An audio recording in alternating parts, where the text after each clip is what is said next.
Up here. I got a couple announcements. Okay, hold on, let me see.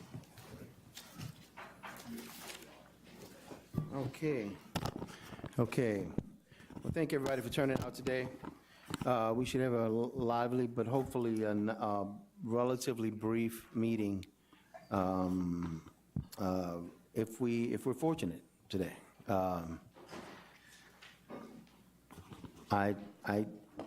There's some people who may want to be recognized today, but I think I saw Eve. Is Eve here today? Is she here? I just wanted to say, hey, there she is, our former secretary. Hi, Eve. Thank you for coming by and checking on us again. And at this time, I think we have some commissioners with a few other announcements. Commissioner Green. That's some of my. Oh, sorry, go ahead. I just want to recognize some of the co-ops who've worked really hard, and I think their board members are here. If Punkapi Electric and Demco could stand up, we just want to thank you for all your commitment, involvement to the processes that y'all been has. It's been a heavy lift, so thank y'all. And where's Joe from Cleco? Where you at, Joe? Joe, thank you for all your service. We're going to acknowledge you every time between now and when you're no longer there.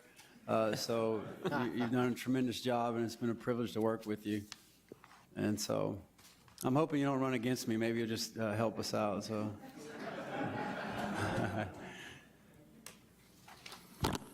Commissioner Scrimetta. Thank you. A couple of things. The next B&E is going to be November 17th at the Copeland Towers in Metairie, Louisiana. Brandon will have all the full details. Also, at the same time, the commission has been offered some very discounted room rates at the Copeland Towers, which is also a hotel there. And I understand they will also expand the room availability if anybody wants to stay there through NARUC, which begins on November 13th through the 16th in New Orleans.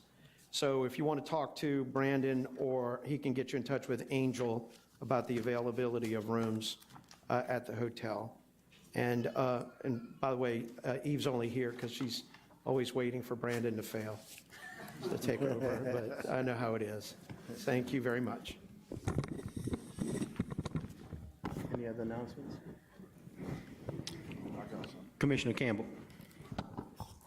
You know, a couple years ago, I got everybody to put the rates down on this little sheet here that y'all all get right here. And you might remember I was talking about, said, y'all better watch out. You're going to be up at 12 cents a kilowatt hour if something doesn't happen in Louisiana. Everybody was talking about how cheap the rates were. Y'all all know that, don't you? Well, let me give you, Cleco needs a trophy. Their rates are 17 cents an hour. 17 cents per kilowatt. I never heard of that before. I thought maybe we might be in New York, New Jersey or something. 17 cents. And then energy, you don't need to run off either. Yours is at 15 cents. And SWEPCO up my way is at 13 cents. And the cheapest is Rural Electric Co-op up in Claiborne Parish is 10 cents. They were about 7. So you hear the people in Louisiana squealing, hollering about high utility bills? This is the proof's in the pudding right here. Right here. And I never dreamed that I would ever see rates 17 cents in Louisiana. But they're there now. And now you know why you're getting all these calls. I know there's lots of excuses and lots of things about the price of natural gas. I got it. I understand that. But 17 cents is tough. People are hollering about it, and it's hard for them. That's I think it's $170 on 1,000. That's what I figure. If you use 1,000 kilowatts, it'd be $170. But a lot of people don't have 1,000 kilowatts. They have a house like mine and most of y'all up here. You got a house that uses 2,000. I believe that's a 340. That's getting with you. And if you have a business, it's very substantial. Anyway, I just said that so everybody knows how the jam people are in, but this just shows you.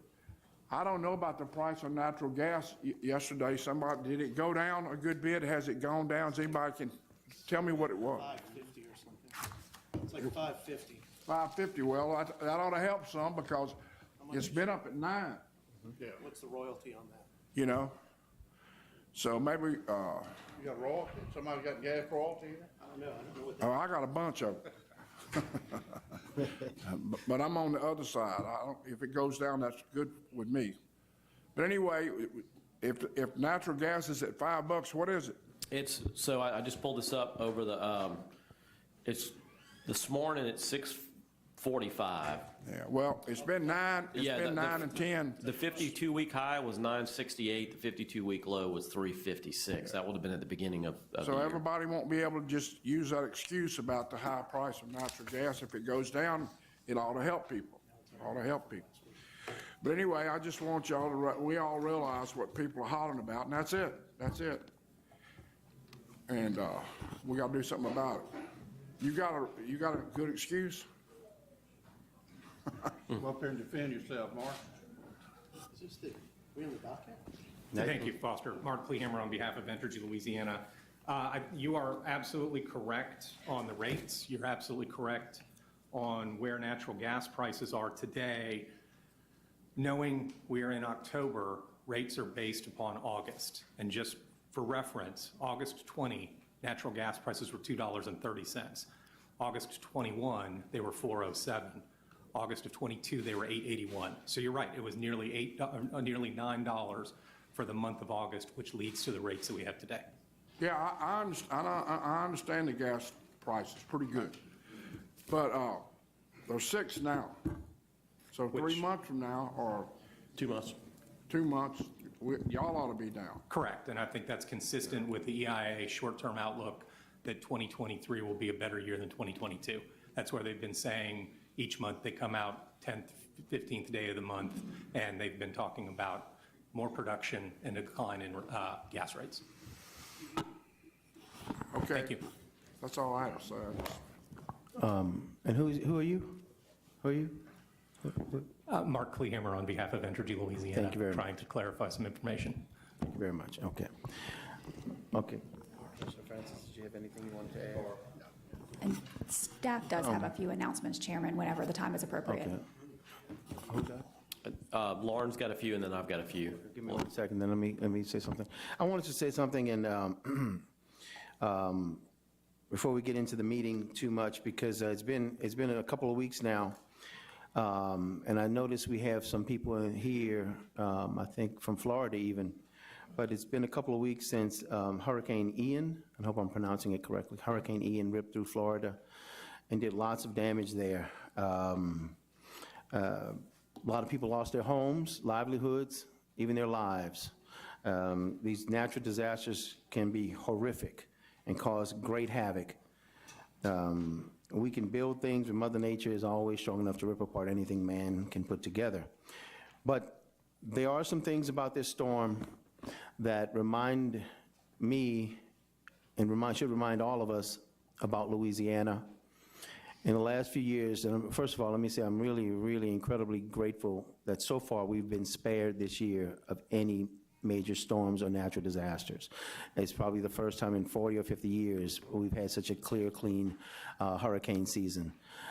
Fingers crossed it's not over yet, but we've done well. But if you can remember Ida from last year, Laura from the year before, Zeta, and the others that hit us in the last 2 years and did incredible damage to the state of Louisiana. Not to go back too far in ancient history, but we all can remember Katrina, Rita, Gustav, Ike, Isaac, and a few other smaller storms that continue to ravage our state. Believe it or not, Florida gets hurricanes, but we get the big bad ones here. But to put the focus back where it belongs, I just wanted to say that my heart goes out to the people in Florida. Our prayers should go out to them as well. This is the first B&E meeting we've had since that storm. This is the reason it sounds a little bit late, not as timely as it should have been. And I have something on that's going to show up later in the meeting about that. I'll bring it up later, not now. But I just wanted to raise the raise the attention. And I have been in touch with the Florida Commission and met with them and discussed things with them. And I think we should continue that dialogue, and we will touch on that again. But I just wanted to let people of Florida know, let the people here know that we're thinking about the other Americans in this and our brothers and sisters in Florida that have suffered this time like we have. Just want to raise everyone's attention. Thank you. Okay, now Brandon. We'll let Lauren go first. Lauren. Good morning, Commissioners. Lauren Evans on behalf of staff. I have 2 announcements about upcoming events. The first, the Public Utility Section CLE is scheduled for Friday, December 2nd at City Club in Baton Rouge, and details and registration information will be forthcoming, but wanted everybody to hold that date. Second, another reminder that the Louisiana chapter of the Energy Bar Association is hosting a networking event sponsored by Phelps and Long Law Firm in conjunction with NARUC in New Orleans. The event will be held on Sunday, November 13th from 5 to 7 at Phelps New Orleans office in Canal Place. All are invited regardless of whether you are an EBA member or not.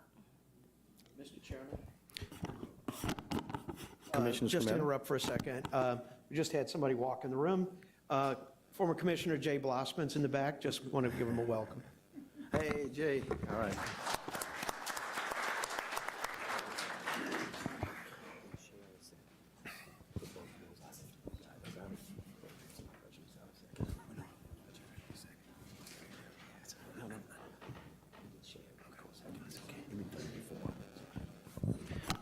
Okay, and I've got 2 quick ones. First, on a sad note, a longtime commission staffer who retired back in 2012, Pam Meads, passed away since our last meeting. Those of you who were here back then knew Pam as the telecom lady. She worked on a lot of the applications, et cetera, worked for Arnold for many years. So remember her and her family in your thoughts and prayers. And on a happier note, last month I announced that LaTanya had left for a promotion with another agency, so I didn't want to wait too long. So most of y'all know Jamie Malasa, who's hiding back there, was one of our court reporters. She is my new admin assistant. So if y'all see anything from Jamie, that's where it's coming from. So let's welcome her aboard.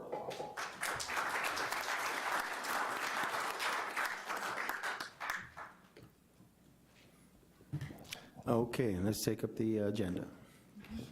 Good morning, Commissioners. We have 8 agenda items today. We just ran through exhibit number 1, which is announcements, and moving on to exhibit number 2, which is docket number S35888. This is WJMB Transport 1, doing business as 2 men in a truck, New Orleans. Application to increase tariff rates for common carrier certificate number 7718-A. Is a discussion and possible vote pursuant to Rule 57 on uncontested stipulated settlement, so this will need 2 votes. On May 14th of 2021, WJMB Transport, doing business as 2 men in a truck, New Orleans, filed an application with the Commission requesting authorization to increase its tariff rates pursuant to Commission General Order dated October 2nd, 2012. Notice of the application was published in the Commission's official bulletin, and an amended application was filed by the carrier on June 2nd, 2021, with notice of that amended application also being published in the Commission's official bulletin with no interventions filed in either. Following discovery on WJMB's application, Commission staff filed its report and recommendation on June 14th, 2022, recommending an approximate 18% increase. Subsequently, counsel for WJMB filed into the record a request that staff allow an immediate 10% increase pursuant to Commission order dated October 2nd, 2012, with the intention to enter into negotiations regarding any additional increases. Staff filed a letter allowing the company's automatic 10% increase, and parties entered into settlement negotiations regarding an additional rate increase and ultimately reaching an agreement and executing an uncontested stipulated settlement. The settlement would allow WJMB an additional 8% increase to its rates and charges as prescribed in its current tariff on file with the Commission, and after filing into the record of this proceeding a new or revised tariff reflecting the Commission's action within 30 days of issuance of an order. Any newly approved rates charged to the customers prior to satisfying the above stated conditions will be considered a direct violation of the rate proceeding and subject to refund with interest. Therefore, staff recommends that 1, the Commission exercise its original and primary jurisdiction under Rule 57 to consider the uncontested stipulated settlement, and 2, accept the uncontested stipulated settlement executed by the parties in this docket. Move to bring the matter up under Rule 57. Moved by Commissioner Scrumetta, second by the chair, to bring the matter up under Rule 57. Do we have a motion? Move to accept staff recommendation. Moved by Commissioner Scrumetta, second by the chair, to accept staff recommendation. Second. And second by Commissioner Green. Any opposition? Hearing none, so ordered. Next item. Exhibit number 3 is docket number S35993. This is BJB Group, doing business as 2 men in a truck's application to increase its tariff rates for common carrier certificate number 7915. It's also a discussion and possible vote pursuant to Rule 57 on an uncontested stipulated settlement, so this would need 2 votes. On May 14, 2021, BJB Group, doing business as 2 men in a truck, filed an application with the Commission requesting authorization to increase its rates pursuant to Commission General Order dated October 2nd, 2012. Notice of the application was published in the Commission's official bulletin, and no interventions were filed. Following discovery on BJB's application, Commission staff filed its report and recommendation on June 14, 2022, recommending a 10% increase in the company's rates.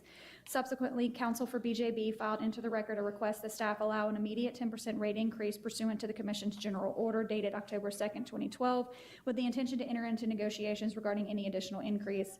Staff filed a letter allowing the company's request, and the parties entered into settlement negotiations, and thus ultimately reaching an uncontested stipulated settlement. The settlement would allow BJB an additional 10% increase to its rates and charges as prescribed in its current tariff on file with the Commission, as if the company had filed for a request pursuant to General Order dated October 2nd, 2012.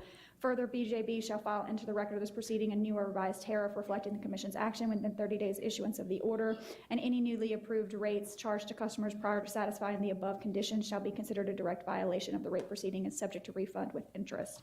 Therefore, staff recommends that the Commission, 1, exercise its original and primary jurisdiction under Rule 57 to consider the uncontested stipulated settlement, and 2, accept the uncontested stipulated settlement filed into the record on October 6, 2022. Move to bring the matter up under Rule 57. Moved by Commissioner Scrumetta, second by Commissioner Green, to hear the matter up under Rule 57. Any opposition? Next. Hearing none. Next. Can I get another motion, please? Commissioners? Motion to accept staff recommendation. Moved by Commissioner Green, second by Commissioner Scrumetta, to accept staff recommendation. Any opposition? Hearing none, so ordered. Next, please.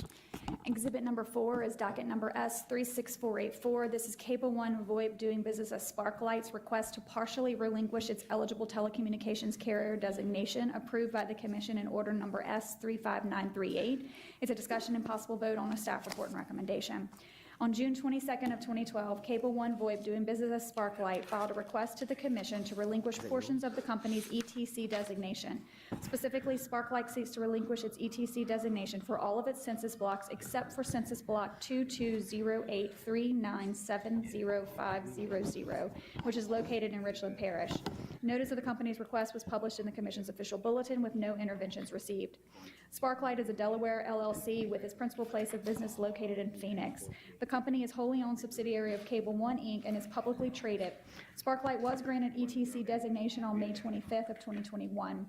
Consistent with the Communications Act of 1934, an ETC that seeks to relinquish its designation for an area served by more than one ETC shall give advance notice to the State Commission of such relinquishment. The State Commission must determine whether the customers of the affected area will continue to be served by the remaining ETCs following relinquishment. Upon staff's review, there is at least one additional ETC serving each of the areas in which the relinquishment is being sought, thus alleviating any concerns that could persist regarding lack of providers for the customers. Furthermore, staff believes those ETCs will not be required to purchase or construct additional facilities. And finally, Sparklight does not currently serve any customers pursuant to its ETC designation. On September 20th of 2022, staff filed its report and recommendation of the company's petition into the record. And as indicated therein, staff found that Sparklight's application was submitted in accordance with the requirements outlined in the Communications Act of 1934. Therefore, staff recommends that its designation be relinquished except for census block 2208397050, which is located in Richland Parish. Therefore, staff recommends the Commission accept staff's report and recommendation filed into the record on September 20th of 2022. If you don't mind, give me a reason, a real reason that the ETC is being removed or relinquished. Arvin was attorney on that. We'll let him. Good morning, Commissioner. Arvin Vishwanathan for staff. In this matter, the company ran into an issue with the RDOF funds. I believe there was multiple companies seeking the same amount of funds. The FCC asked the companies to determine if any of them would relinquish their ETC or release their right to any RDOF funds. In this application, Cable One Sparklight is seeking to just relinquish their ETC except for the Richland Parish area.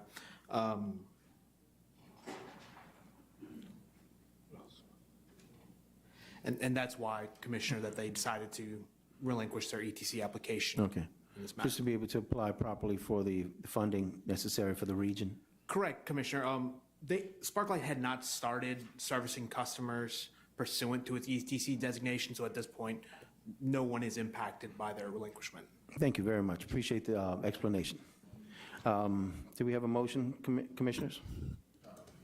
Accept staff recommendation. Moved by Commissioner Campbell. Do we have a second? Second. Second by Commissioner Green to accept staff recommendation. Next item. Exhibit number 5 is docket number U36133. This is Dixie Electric Membership Corporation, NextEra Energy Marketing, and AMEET Solar's joint application for approval of power supply agreements. It's a discussion and possible vote on an ALJ final recommendation and draft order. In this proceeding, DIMCO, NextEra, and AMEET Solar seek Commission approval of a 10-year full requirements power supply agreement. DIMCO and NextEra seek a Commission approval of a 10-year full requirements power supply agreement with NextEra and then a 25-year power purchase agreement with AMEET Solar. If approved, both contracts will supply all of DIMCO's capacity and energy requirements, net of its allocation from the U.S. Department of Energy Southwestern Power Administration beginning April 1st of 2024, replacing DIMCO's existing full requirements contract with Cleco Power. This approval is sought pursuant to the Commission's 1983 General Order and is requested no later than the Commission's October 2022 Business and Executive Session.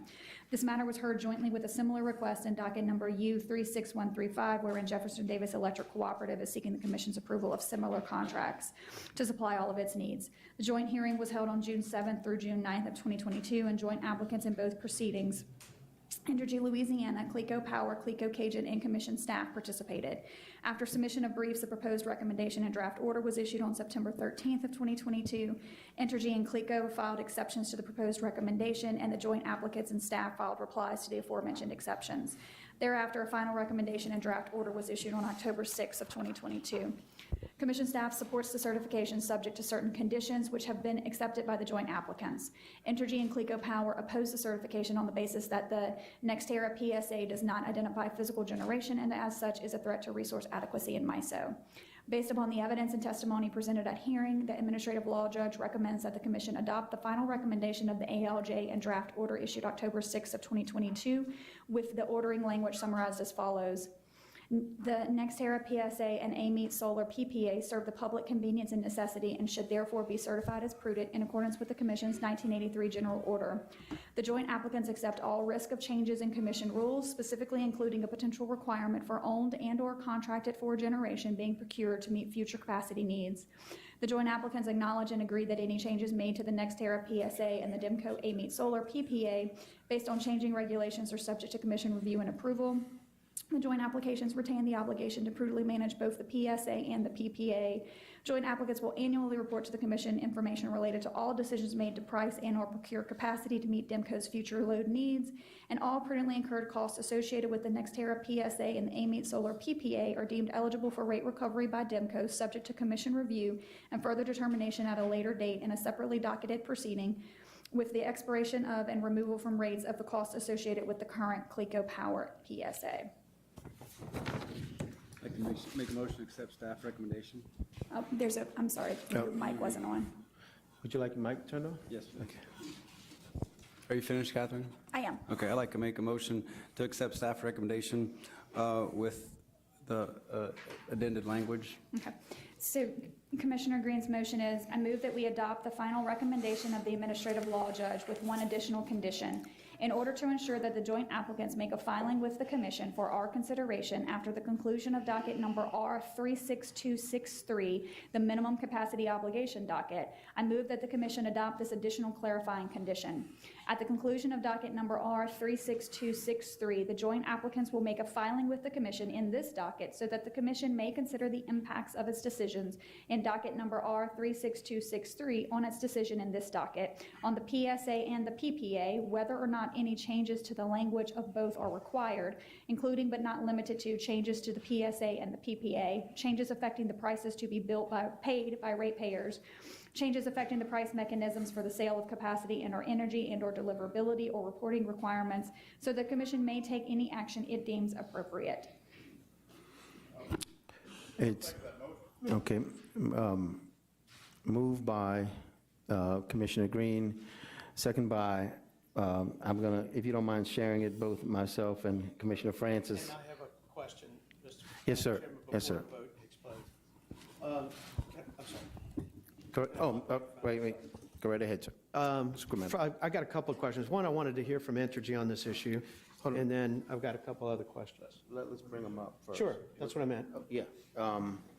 I think, if I'm not mistaken, do we need to bring DEMCO up?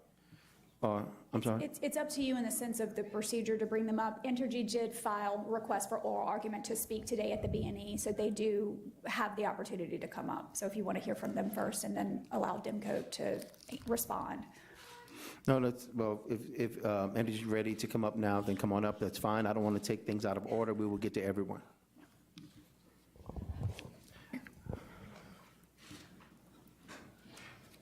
And now I'll go back to Commissioner Scametta and his concerns and questions. Well, yeah, I wanted to hear, I know that there were some issues that Entergy had about these particular issues. I wanted to hear what they were formally, so I asked them to come and make these statements. So. And then I do have some questions for the Dixie Electric, NextEra, on their particular application, but I'll reserve those until they come to the table. State your name and employment. Morning, Commissioners. Larry Hand on behalf of Entergy Louisiana. I'm joined at the table by Mark Kleehammer, also with Entergy Louisiana. And I guess for the sake of expediency, the docket that's before you at this instant is just DEMCO, my issues, Entergy's issues with both this docket and the JDAC docket to follow are not with the AMET Solar PPA. It pertains only to the NextEra Energy Marketing PSA. And with with your permission, and I guess with your counsel, I would ask that you accept these comments in regard to both dockets without me. I filed a request in both dockets, but the issues are the same, so in the interest of expediency, I would like to present these once for consideration, if that's fine. Absolutely. I don't see any problem with that. It's noted. Thank you. Thank you. Commissioners, in January of 2022, you approved the 1803 Cooperative Resource Portfolio, which included 4 new generating resources in Louisiana. And it also included one 5-year purchase power agreement that represented approximately 27% of the load of those cooperatives without any known source of capacity. Since that time, DEMCO, JDEC, and other cooperatives, and even your own staff, have interpreted your 1803 order as precedent that Louisiana no longer requires wholesale suppliers to own or control any physical generation in Louisiana to support reliability. The result in this case is that DEMCO and JDEC are requesting the Commission to approve wholesale contracts to support approximately 90 to 100% of their load requirements without any known source of generation support, and that permit them to rely fully on MISO's planning resource auction to meet their planning reserve margin requirements if they choose to do so. MISO has emphasized that its annual PRA cannot be relied upon for long-term resource adequacy, but if you approve the NEM agreements proposed in these 2 dockets, that's exactly what you will be enabling for the approximate 10-year term of the agreement, and even longer if they agree to extend those agreements. NextEra Energy Marketing and the cooperatives will decide whether and to what extent they're allowing the PRA instead of physically identifiable capacity to support load. All of this is occurring at a time when the modest surplus of capacity that exists today in Local Resource Zone 9 is dwindling rapidly, and capacity deficits in LRZ 9 are projected as soon as 2024. Long-term resource adequacy in Louisiana requires that you act now on the clear record before you, which shows a looming capacity shortfall in LRZ 9, and decline to approve the NEM contracts. Otherwise, you're placing long-term resource adequacy for the state of Louisiana in the hands of cooperatives and NextEra Energy Marketing, who are not subject to your jurisdiction. The risk you're undertaking is an increased risk of more likelihood of controlled load shed events needed to maintain reliability when we don't have adequate resources to support load. Alternatively, you could defer consideration of the NEM contracts until after your MCO rulemaking is complete so that you can be assured that you know exactly how NextEra Energy Marketing is intending to serve these loads. As for the precedential effect of the 1803 order, you have decades of approvals of this commission under the 1983 General Order that reflect load-serving entities being served by entities that own or control generation in Louisiana. That is physical, identifiable generation in Louisiana. The same generation that was so important to this commission when it looked into the load shed events that occurred in February of 2021. The 1803 order presented a slight deviation in that the source of generation for one resource was not known at this time for a 5-year contract. However, that portfolio provided 400 megawatts of purchase power from a new build combined cycle gas turbine unit, 170 megawatts of accredited capacity from 3 new build solar facilities, and then a 270 megawatt 5-year PPA from Exelon relying on the market. JDEC and DEMCO don't even attempt to repeat what 1803 did.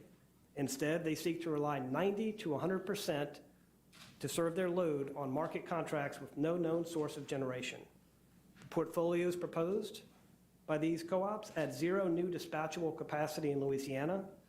NextEra Energy Marketing has no obligation to build a new resource in Louisiana, and the co-op and NextEra have the option to rely exclusively on the PRA if they choose to do so.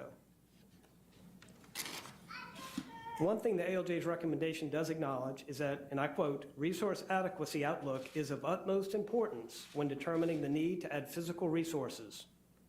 The Commission, to determine the resource adequacy outlook, needs to consider the horizon of the agreements before them, which is a 10-year term. To be precise, 9 years and 9 months.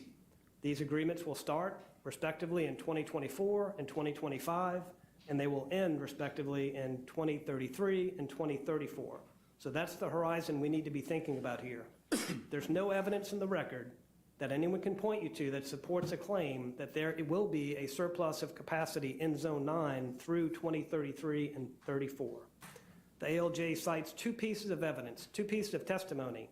One is the testimony of Mr. Donaldson that there's likely to be a surplus in Zone 9 in 2024 and 2025. The second piece of testimony cited is the testimony of Mr. Stewart, who said that there are plenty of resources in the MISO interconnection queue. Now, there's no assurance that any capacity in the MISO interconnection queue will be built. NextEra said it itself doesn't build capacity unless there's support by PPAs with longer than 10-year terms. And frankly, why would anybody want to build new capacity in Louisiana if you're encouraging LSCs by these orders to rely on the PRA? Who would want to build capacity here in that queue without support from contracts, long-term contracts with load-serving entities? None of this evidence establishes a likelihood of a surplus through the 10-year term. In fact, multiple pieces of evidence in the record establish there is a likely deficit in the coming years. First, the year-over-year PRA results from 2021 to 2022 show a 40% decline in the surplus of capacity in Zone 9. For 2022, that surplus was only 1,047 megawatts, which equates to 5% more than the planning reserve margin requirement. More importantly, the 2021 OMS survey that's entered into the evidence by the applicants shows a firm capacity deficit of 200 megawatts beginning in 2023, increasing to 1,200 megawatts in 2025.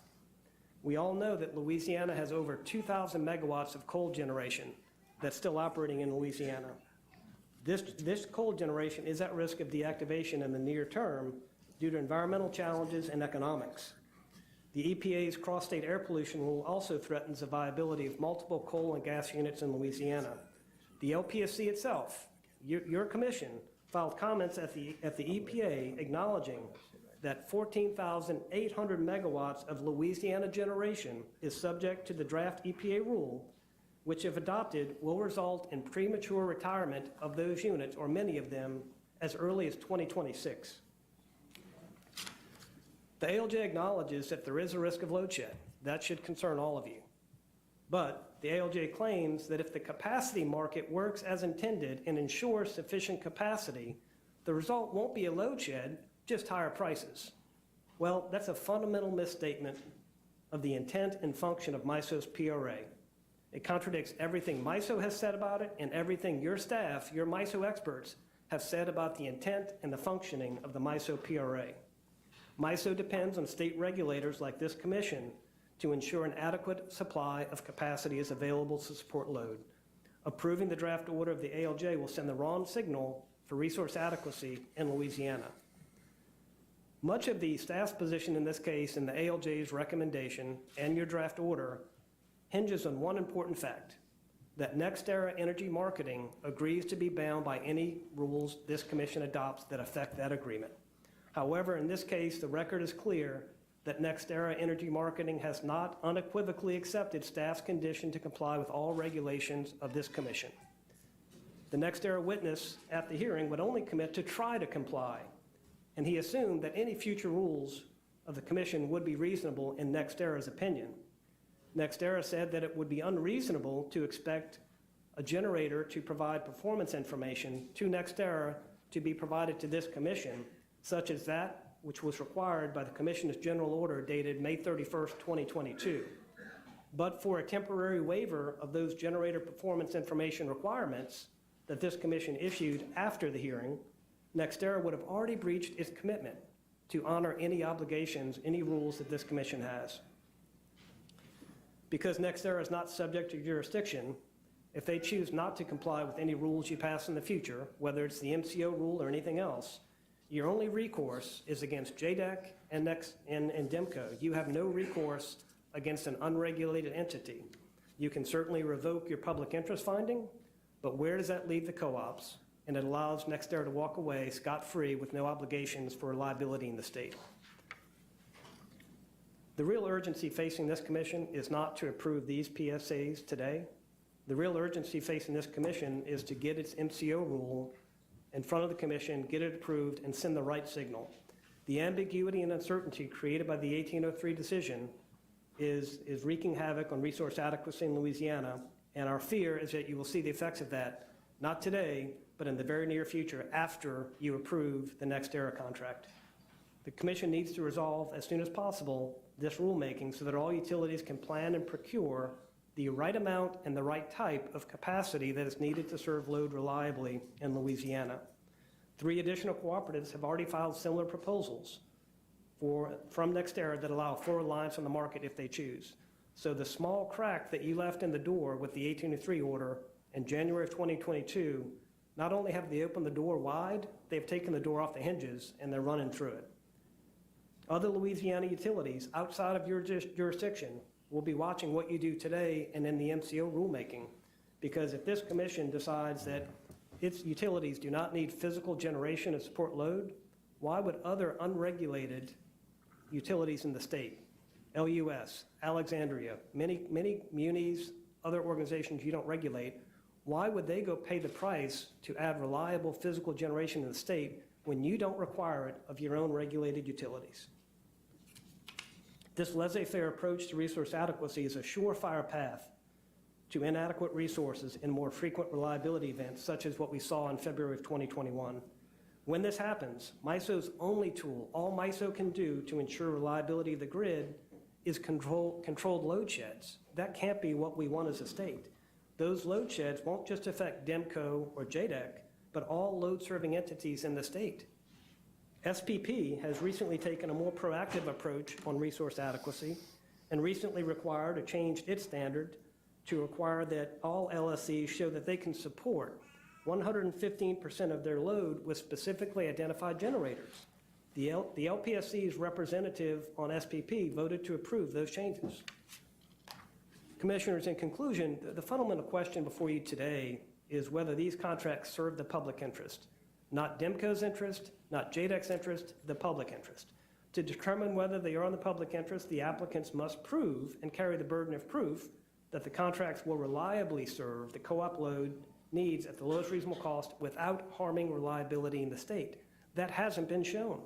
As discussed, the staff took the position that because you don't have a physical capacity rule yet, and you approve the 1803 docket, you must follow that precedent and allow the co-ops to do what they propose to do here today. Rather than engaging in sound long-term resource planning like Entergy and Cleco Power do and SWEPCO, the co-ops here didn't develop a load forecast or identify the appropriate generation to serve that load in terms of the amount, the type. They skipped that and went straight to the RFP and asked the market to tell us what is the cheapest source of capacity. We don't care where it comes from. We don't need to know where it comes from. As long as it's cheap, we'll take it. And that's what we have before you today. This should be a major concern for the Commission. The Commission shouldn't care who serves the load, whether it's Entergy, Cleco, NextEra. What they should care about and should have grave concerns about is how the load is served by that wholesale provider, and whether there's an adequate and appropriate amount of capacity lined up to do so. If there's not, there will be both reliability concerns and cost-shifting effects that will adversely affect all ratepayers in the state of Louisiana. All ratepayers. If this commission moves forward today, it will be selecting who serves the co-op. That is NextEra, with limited knowledge and limited jurisdiction regarding how they will be served. Limited knowledge of your remedies if you disagree with how NextEra chooses to serve, and limited knowledge of the effect that this will have on resource adequacy, reliability, and cost for customers in the state of Louisiana. So Commissioners, we respectfully request that you decline to certify as in the public interest the NextEra energy marketing PSAs for both DEMCO and JDEC, or alternatively, to defer your consideration until after your MCO rulemaking is passed. Thank you. Okay, wait. Thank you, Mr. Hand. Commissioner Francis? Mr. Ham, for the sake of the listening audience, what does PSA stand for? It is I believe, NextEra is a purchase and sale agreement, I believe. We often talk about PPAs. Purchase sale agreement, PSA?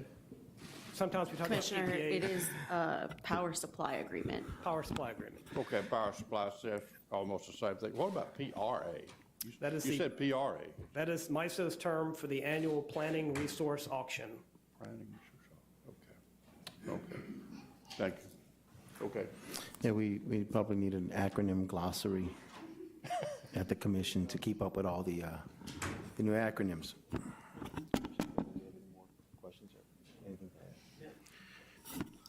Anyone else? No? Well, thank you. I want to thank Energy for coming up. Mr. Hand, I don't think we have any more questions, but you raised some very interesting points that have been discussed and are noted.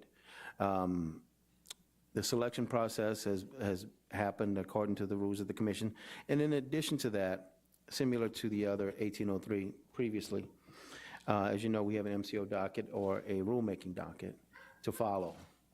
And we can discuss probably all or most of this at that juncture, but everything has been noted and heard. And so I look forward to the process and to see where we head next. Anyone else before we dismiss? Oh, we already, I think we have a motion and a second. There is a motion and a second already on the table. Wait, before we move on, Commissioner Campbell. I appreciate your presentation. Commissioner, is this mic on? Okay. Mike is on. Thank you. Did you go before ALJ and use the same, basically, argument that you're using here? In large part, yes, Commissioner. We also submitted comments into the RFP with the same arguments in How July long of did that take 2021. when you went to the ALJ? Was that something, was it pretty drawn out? You presented your... The hearing itself was, I think, 3 days. When this process started, I cannot recall how many months the total process took, but it was, I would guess, 8+ months. And the ALJ ruled not the way you want them to rule, right? That's correct. Commissioner, if I may add, the staff took the position that 1803 was precedent. And because you had approved that until you have an MCO, their recommendation was for approval. The ALJ said that you could look at resource adequacy as an issue, and they held that Entergy did not meet the burden of disproving that there wasn't going to be enough capacity out there for the co-ops and NextEra to come swipe the take a penny, leave a penny jar, essentially. You've heard that term. We've talked about that in the past, because that is what the MISO PRA is. And it just was 3 days? The evidentiary hearing was, I believe, 3 days. Well, this issue, I'm just trying to put my hands around it. This issue's been going on a long time, though, hasn't it? About how long have we been talking about this? Not just the ALJ deal, but the other parts of it, too. This issue before you today has been around for, I would say, 4 to 5 years. It started after we joined MISO. Back in the day, it was NRG was pushing market sleeve contracts where they bypassed the commission's process and so forth. You implemented some rules that restricted that ability, provided some discipline to it, and this is a different way to skin the same cat. The issues we raised 4 to 5 years ago, they're there today. The problem is you're running out of time to set a correct path in terms of resource adequacy. Just in 1 year, we went 40% lower in the surplus available from 1,700 megawatts in Zone 9 in MISO down to roughly 1,000 megawatts. And now you have these groups of co-ops combined with 1803. They're seeking to rely on the market for up to 1,900 megawatts. So do the math on that one. And again, who's going to build generation if you don't require your co-ops or other regulated utilities to support it? You know, co-ops have an obligation to give people the cheapest rate possible, just like you do. And if Reliably. Do what? Reliably. Well, I understand. I don't think anybody would, co-op or y'all, either one, would intentionally do something wrong here and be fooled because they have board of directors like you have stockholders, and nobody wants to be without electricity. Nobody. How big is this company, that the provider that's going to provide all this electricity? How big are they? In terms of the generation they own in the United States, a testimony at the hearing, they said they do not. NextEra Energy Marketing does not own any generation in the United States of America. Zero. They're a big company, they have a big balance sheet, they have a big parent company, so I'm not saying financially they can't meet their obligations, but in terms of reliability in the state of Louisiana, there's no proof that they own any generation, and they said they have no plans to build, they being NextEra Energy Marketing. But they do have it available to them to be able to deliver to the co-ops. They say that. It's a big company, right? Well, I'd say it's available to them, but not from where. And if the MISO surplus that we've seen in the past few years dries up, and you might want to talk to MISO to see what their view of the capacity market is, there will be no resources available. And so where's it come from? They said they're not going to build it. In the past, y'all are competitors, right? You're competitors to the co-op, basically. In areas where we have service areas adjoining them, we have 300. And I've been here long enough to see y'all fight about who. One time we had a big fight about a little old building up in, I think it was in, Concordia, I won that one. what was it? Concordia? Concordia. Yeah, I said it I was a won that little one. building about this big, little bitty building, like a tire shop or something. And y'all went all through had a conniption fit about it, Mark, about not giving it to Concordia. Little bitty building about this big, and y'all had an absolute fit that Concordia Rural Electric was gonna get it from big energy. You remember that? Because they were violating the rules. Oh, yeah. Well, Commissioner, in that case, the customer chose Entergy as its supplier. And it was a cooperative who said Entergy shouldn't supply them. And you sided with them because it was a close call. Yes. Okay, guess what? Commissioner, if I may add to what Larry said a moment ago, these are quotes from the NextEra Energy Marketing witness in deposition. NextEra Energy Marketing does not own any generating assets in Louisiana. I don't believe we have any electric generation assets anywhere else that we own or operate. NextEra Energy Marketing, the signatory to this contract, cannot obligate any other company under the NextEra umbrella to anything other than what is stated under the contract, the PSA, which we determined what that was. And then finally, that there are no limitations in the contract on how we supply the things that we're required to supply, just that we supply them. So the PRA, which is the Planning Resource Auction, a one-year deal, I added that. So the PRA would be an option that we would consider in fulfilling our obligations. That is our point. The plan that is put forth is to have rolling one-year deals to do long-term resource planning. As you've heard from us and you know, it takes more than a year to put capacity in the ground. It takes a minute for it to trip. So when you start getting short on capacity, when you have operational performance issues and you don't have adequate resources to back that up, you have a load problem, you have a reliability problem. In the coming rulemaking docket or meeting we're going to have, isn't it possible that we could change the rules to affect all the problems you'll see coming?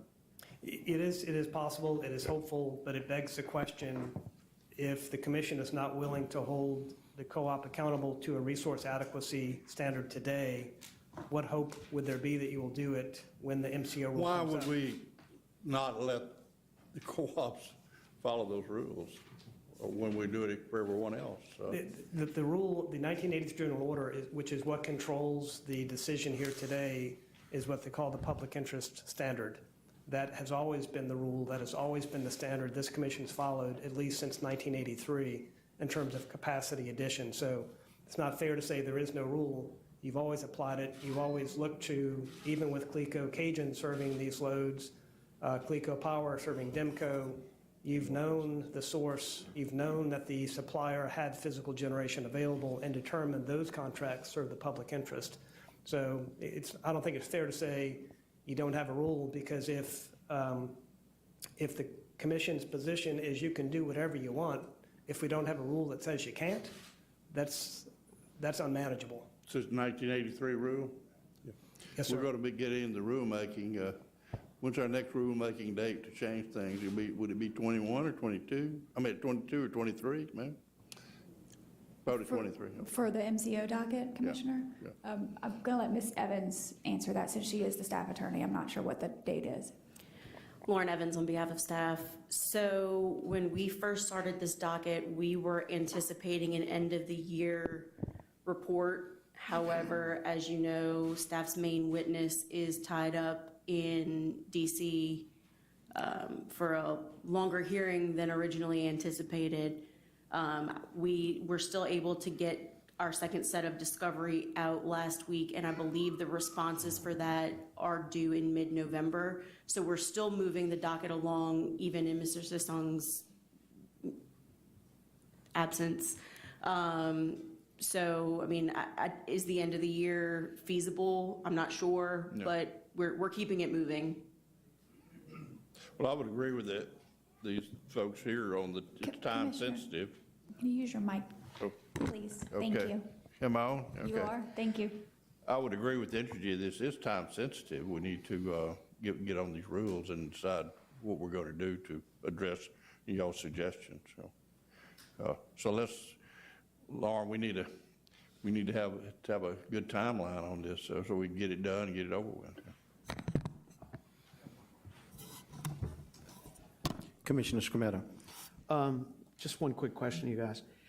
During the administrative hearing, and we're talking about sort of the entirety of the sort of analysis of what was done, did the ALJ really take into consideration the minimum capacity order in the analysis of what her recommendation, or was this Melanie who did this? Or in her recommendation? Or was this just a review of the staff's approach on the previous 1803, what they looked at as a prior decision? Commissioner, certainly it was heavy reliance upon the staff's review. I wouldn't say that the ALJ or even the scope of the questions before the ALJ were a holistic review of what is the right policy on a minimum capacity obligation, because the facts weren't before. But I think she took a position not supported by the record that she felt there would be a surplus of capacity available during the term of the PSA that NextEra could ostensibly rely upon to serve these loads. But, that I see that there's a conflict in that statement because of the movement at the federal level to reduce the capacity throughout the MISO footprint of coal generation and to reduce the available generation capacity to where we're not going to be long, we're going to be effectively short as we move forward, and we're going to constrict supply of power. So it doesn't really sound like that they really took into consideration what the capacities were going to be, and it looks like they really looked at more along the just general interactivity of the legal analysis of sort of what was before them and not what was coming, and taking into consideration the impact of the minimum capacity order rulemaking on how it would interact with this. Because that's the real question for me is, well, and you've kind of stated it, which is, NextEra Marketing doesn't own anything, right? And the other question is, what obligation does NextEra Marketing have to the co-ops? And what obligation does NextEra Marketing have to the commission and to its authority to regulate? And realistically, if we're looking at 1 year capacity contracts, these co-ops have had the benefit of, prior to these 10-year gap contracts on power, had 40-year coal contracts. And so they had these long-term stability contracts, which were a great value to their members. And now looking into something that would seemingly put them into a, God bless you, God bless you again, more into a Texas-style unregulated risk apparent system, which does not show a sort of a, I would say, a commitment to the co-ops to give long-term service and guarantee to the members of the co-ops if there was something to transition them to where they decide we're just not going to serve anymore. And that my concerns are, if the ALJ did not take into consideration more of the, was she acting and in putting out her recommendation prematurely and not taking into consideration waiting for these small gap of, I think it's like 80 days before we get the MCO. We would have gotten it sooner other than the continuing litigation. That the decision was rendered prematurely without taking into consideration the full impact of the MCO regulation. And that's my real concern in this, and sort of that limited 80-day now gap is going to push this into a decision that would do several things, which would be, are we in a position to where we act in a way to which the co-ops would then have to reflect on an MCO order, which may or may not mirror what we did with SPP, but if it does, how are they going to adjust in these contracts to do that within the footprint of MISO? And I don't know if MISO is prepared to talk to us today about this, but I know they're planning on meeting with us in November to talk to the commission about this. But, this is this sort of, cart before the horse moment. And certainly, if you have an unknown availability of generation, the expression is a pig in a poke. You don't know what you're getting. And especially when you don't have the knowledge of what the commission is going to demand of the company. So I don't know how, committed the guarantor of power is when they can't guarantee what they don't know they have to guarantee. So it's a real problem for me. So, and if you can't tell me that the ALJ did not rely on full knowledge that the MCO order was going to be a critical element into the overall determination of the assessment of how this is going to function, it seems like it's a lower potential, like full analysis that needed to be done as part of this full recommendation to the commission. Yeah, I agree, Commissioner, and I think even though the recommendation is subject to the outcome of the MCO, I agree with you that it wasn't. Well, it's not subject to the MCO order because we're about to vote on it, and that'll be subject to the MCO, but her order is about to be voted on this recommendation now. So the only way it's subject to is be overturned later on down the road after we're approving it now. And Catherine, yeah, my understanding is that the vote that we're about to take on, it's not grandfathering or giving a prior decisis on this, that take no element in this, that if we do decide it now, we are free to overturn all this if the MCO order dictates that we need to overturn this, right? That is my appreciation, but I'm going to let Ms. Evans confirm that since she's the one working on the docket. So, Commissioner, the ALJ did put in her recommendation that the joint applicants would accept all risk of changes in commission rules. And then with Commissioner Green's motion today, he's kind of clarifying that to say that the joint applicants will, here, let me pull. That's fine. And I know what we're saying, but what did the applicants say? The applicants agreed to come in and have the commission look at the impacts of the decision made in MCO on these contracts. Did the applicants agree to abide by the orders of the commission if we act in the MCO order? Or That is my understanding, yes, sir. Okay, who do you have to ask to make that determination? I would assume JDEC and Demco. Okay, well, hold on. no microphone, no talk. No microphone, no talk. So hang on, we'll get you up here in a minute. And Commissioner Scrimetta, all due respect, Okay. let's get to the point, and that was a very long question. And we have a lot of other people that want to speak as well, but, so we'll get to it. You may want to stick around a minute. All right, well, Mr. Chairman, I'm done with my questions on this. Okay. I have a brief question. He already seconded, so. He did, yes. Yeah, so he's already part of the vote, in case we call for a vote in his absence. Okay. Well, I just have a very brief question. I don't want to get into all the details right now. I'm trusting staff and everything else that is going on, our process and ALJ system. I just want to make sure, so it's safe to say that Entergy is totally opposed to our certification of the ALJ's recommendations. I think our position was articulated by Mr. Hand, that this is in fact reverse order. Sound resource planning requires that you do an integrated resource plan. Co-ops have yet to do one. I think 1803 started after their certification, and there's somewhere in a lull in there. So there was no sound integrated resource plan where you looked and you said, here's what my load is, here's what it looks like. I need certain types of resources. I need some base load resources that are on around the clock. I need intermediate resources that I can turn up and down. And I need peaking resources that are available when I peak, that a morning like today or a morning that's colder in the year. They didn't do that. They went to the market and said, what's the lowest cost that you can provide?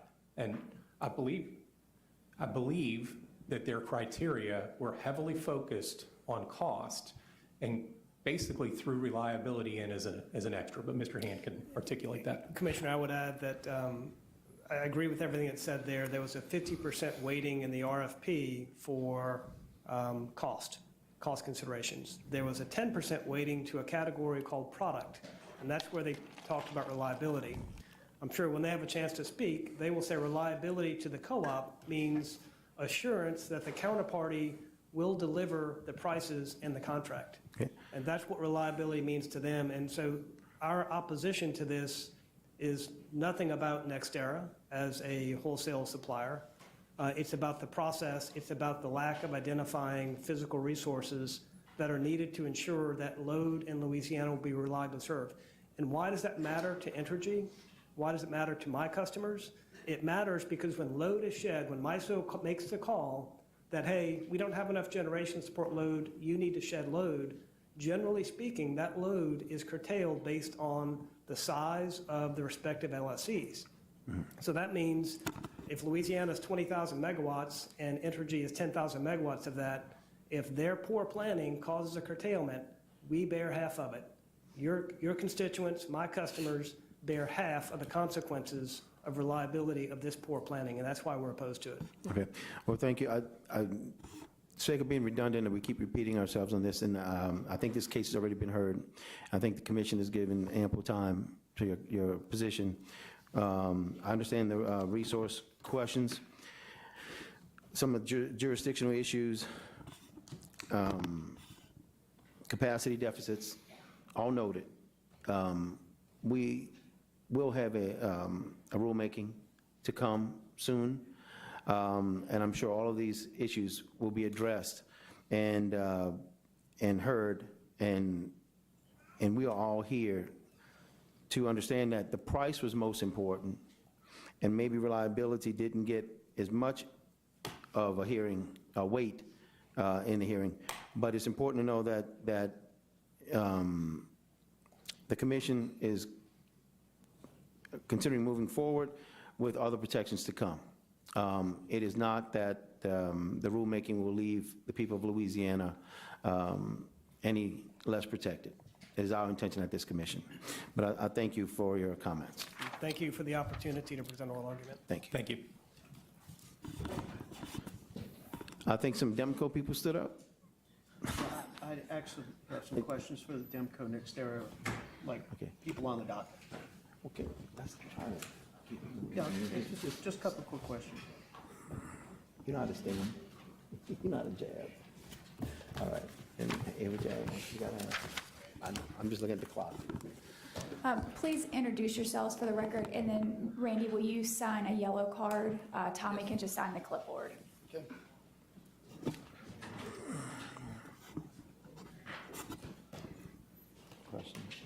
Questions. Hey, good. I didn't want to have to vote, but that's okay. We took care of it. Chairman Tommy Gildersleeve, I'm counsel for DIMCO. I'll first address Mr. Hand's argument, and then I think Mr. Pierce has a few comments, and he'll respond to any questions you have, and Brian Murphy can address any questions about NextEra. But first thing I want to be very clear on is we agreed in the administrative proceeding to be bound by whatever the outcome of the MCO docket is. We agreed to that. That's formally in the record. That's part of the ALJ's recommendation. And Commissioner Green's motion, before you removes any doubt, I think we were bound even before Commissioner Green's motion. But if there was any chance that we didn't have to fully comply with the MCO docket or report on how we were going to comply with the results of the MCO docket, that is a requirement in the motion before you. So if you vote to approve these contracts, we absolutely will comply with whatever results come out of the MCO docket. Mr. Pierce is here to tell you that as the CEO. I'm here to tell you that as a legal matter. We don't have a choice. We are obligated to comply with the MCO docket. Every single point Mr. Hand raised will be addressed in that MCO docket. And there's a practical reason for doing it that way. The MCO docket will affect all utilities. So rather than have a piecemeal approach in this administrative proceeding and this ALJ recommendation, it makes sense to defer those issues to the MCO docket. Will there be a uniform approach? When, whatever it is, we're going to comply with it. But it makes good sense and it's efficient to handle it that way. Last point I'll make is we don't know when the MCO docket is going to be resolved and what you all are going to do in that. As Ms. Evans mentioned, there is pending discovery in that docket. We don't know if staff will issue further discovery. We don't know when staff will propose a set of regulations. It could be January, it could be December, it could be a year from now. We do not know that. What we know is we have a contract now before you that requires certification by a date certain, and if we don't achieve that certification, then all bets are off. We've got to go back to the drawing board with our partner NextEra and see if we can negotiate similar terms. There's no guarantee that'll happen. Okay, let me get this straight. So just to, I guess, paraphrase or even reiterate what you said, that you agreed to be bound by the MCO docket and the rulemaking docket. Absolutely. That you absolutely, I just want to hear you say it again out loud by being asked directly. Absolutely. Also, you understand that if there are any significant changes, you have to come back to this commission for approval, should there be any need for that going in the future, or any misunderstanding on these issues, or any changes necessary. As I understand it. I say that as DIMCO's counsel, and I think Mr. Pierce says that as the CEO. There's no doubt that we will do that. Okay. Okay, I think for me, any other questions here? Questions? Commissioner Scrimetta? Actually, Mr. Murphy, you represent NextEra, I believe? Yes, for the record, Brian Murphy with NextEra Energy Marketing and Amit Solar. Great. Couple of quick questions. And I guess you're their attorney, or are you a staff member, or what's your position? Thank you. I am an attorney for NextEra and participated in the docket under Rule 11. So I guess we can assume that you speak on behalf of NextEra and bind them with your statements? Yes, I do. Okay, great. We already know, and I'd make this perfectly clear, I already know that when the co-ops say that they agree to be bound, we already know they agree to be bound because they are fully regulated by the commission. It's clear that Mr. Pierce says that we know that they can be bound. Mr. Gildersleeve, that's it. What we don't know is about NextEra, okay? You're new to the venue, you're new to our game, but what I want to know from you is, what is your responsibility to the co-ops and to the commission? Can you be more specific when? Sure. That's a pretty broad question. Well, let's say that the MCO ruling, or the rulemaking we do, is something that you don't like, okay? Or do you have a obligation under your contract that you're going to abide by commission rules and fulfill the contract under that MCO order? I would say twofold. First, I'm saying on behalf of NextEra that we are absolutely going to comply with the MCO order with our partners DEMCO and with JDEC that will follow. And there's no air gap between our willingness to comply with that order or any other orders that come out of FERC, this commission, or any regulatory body. We said that on the record. I'm reiterating it. Secondly, as DEMCO has already stated, the contract does require us, if there is a change in regulation or law, to come back and consider whether the contract has to be changed. I would say as a foundation, the contract was intentionally drafted with the idea that energy markets and regulatory markets change. As has been noted, we are a nationwide company. And to your point, yes, this is the first time we're in Louisiana, but resource adequacy is a very important issue. So we understand it. We understand this commission could change the rules, or FERC could change the rules. We will comply with those rules, as we do today. I mean, foundationally, the record shows we are in full compliance with every rule and current regulation, and we commit to be in compliance with every future rule and regulation. Right, because as you can well understand, that the commissioners here, what they paramount concern of all commissioners are not particularly for the co-ops, but for the members of the co-op, right? It's for the ratepayers of investor-owned utilities. We look for price, but we look for reliability of service. And what we don't want to see is any missing link in the development of resource adequacy. We don't want to have any question mark about, well, we didn't have the power, so we went to the market, we bought it more expensive, layer it up, and then drop that on the co-ops and go, here's a higher price for you. Because you may have it down for 1 year, may have it down for 2 years, but after that, there's some big question marks about what the pricing is going to be for these co-ops. And so we want to make sure we protect the ratepayers and we protect the co-op members. So you can see that this is a consideration as we move forward to our minimum capacity order on why we want to make sure that, NextEra Marketing and basically your owners are fully committed to the regulatory authority of the commission. I completely understand your statement, and we are fully committed. Okay, and I think that's good enough for me, Mr. Chairman. Thank you, Commissioner Scametta. Any other questions or comments? Yes, sir. I would just like to thank you personally for your comments in the beginning of the hearing with regard to Florida. I happened to be in Louisiana at the time the hurricane hit. Even though I am a lawyer for the company, I started in our transmission department many years ago. So I am on the front lines during the restoration with line crews that I'm very happy to say before you, many were from Louisiana, and I personally supervised them, put up power to many of our customers in record time. I wanted to thank you for your comments, and I wanted to thank Louisiana for its support during the hurricane.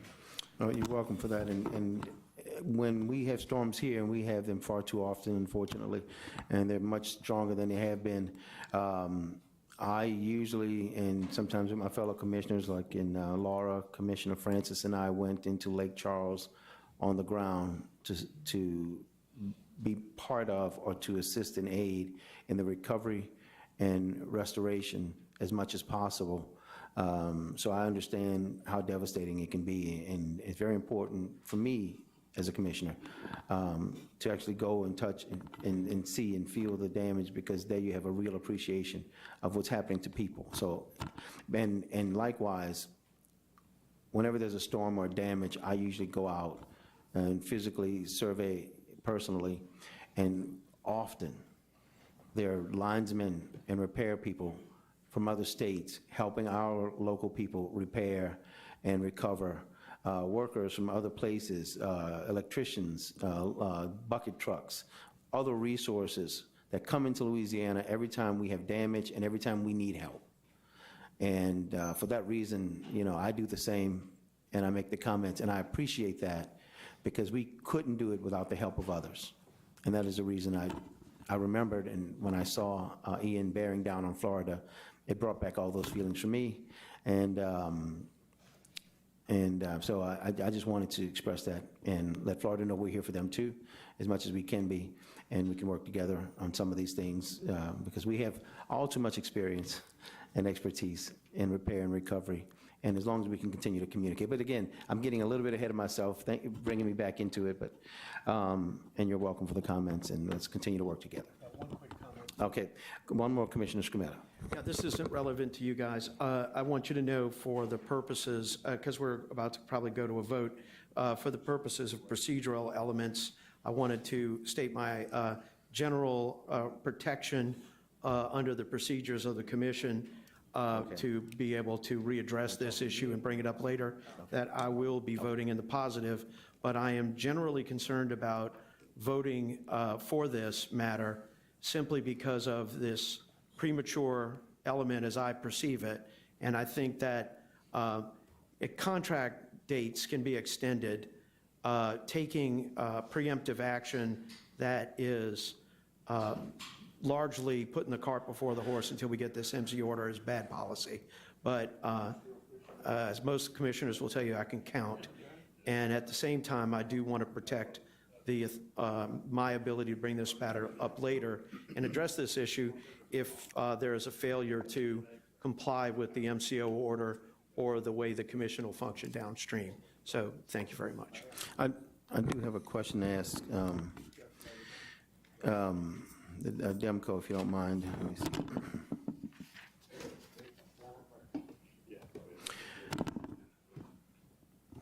see.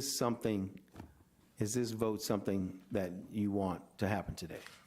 The certification by this commission? Yes, Commissioner, we are absolutely asking for support. There's a couple of things. There's many benefits, we believe, to the two contracts that we're asking for certification for today.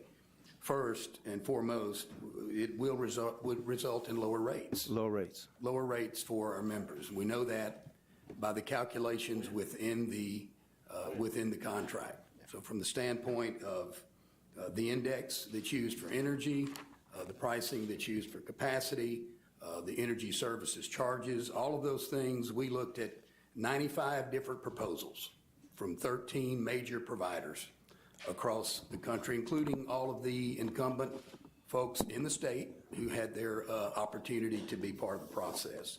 And with that, we chose one that we knew we believe will be reliable because of the nature of the agreement that we'll have with NextEra, the relationship that we've built and believe that they will adhere to. We've seen their performance in other states. We're very comfortable from the reliability standpoint, and we feel very good about the pricing standpoint.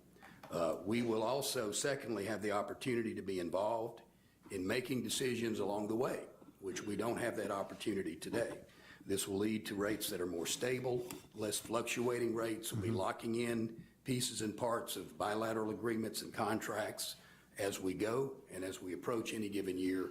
They will be in many cases with physical plants, in many cases probably right here in the state.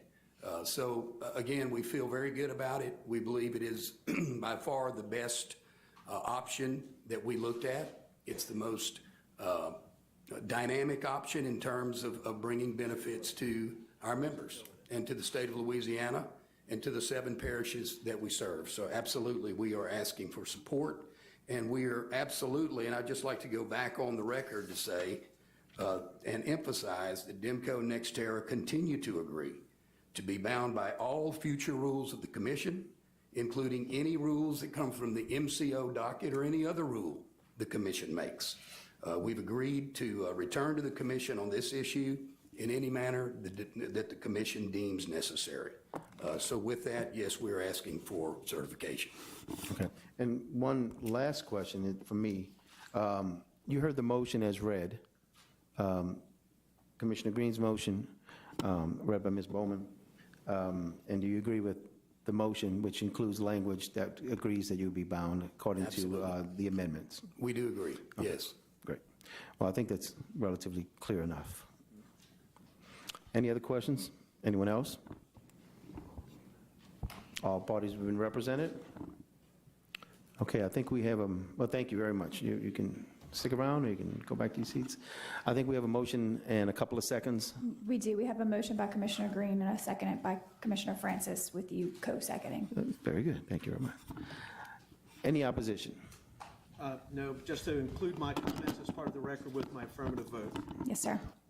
Yes, Commissioner Scremetta, and I want to note, we have a, Sorry, who?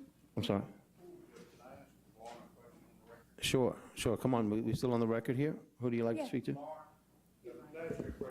And Commissioner, could you use your mic, please? Thank you. Going back to the rulemaking document. I don't think it's. The rulemaking to address some of these problems. Yes, sir. I would like to have a report at the next meeting on some sort of a timeline to know when we could possibly have the rules done, where we know where we're headed with these, the differences in opinion about this case. Thank you. Absolutely. Okay. Before we move on, I see we have someone standing here. Yes. Have we placed the ability to speak right here in this part of the B&E? Yeah, it wasn't filled out that it was for Exhibit 5, but if it's for Exhibit 5. Okay. Okay, well, hold on. This is apparently for Exhibit 5, because that wasn't, Yeah, it wasn't on the card. It wasn't, It yeah, wasn't it wasn't explained to on me the that way. card. For.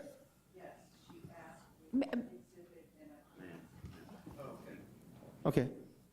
All right. Please have a seat. You're docketed for Exhibit 5, correctly? Is that right? Is that procedurally right? And I'm assuming you are Ms. Rivers? Okay. Yes, ma'am. All right.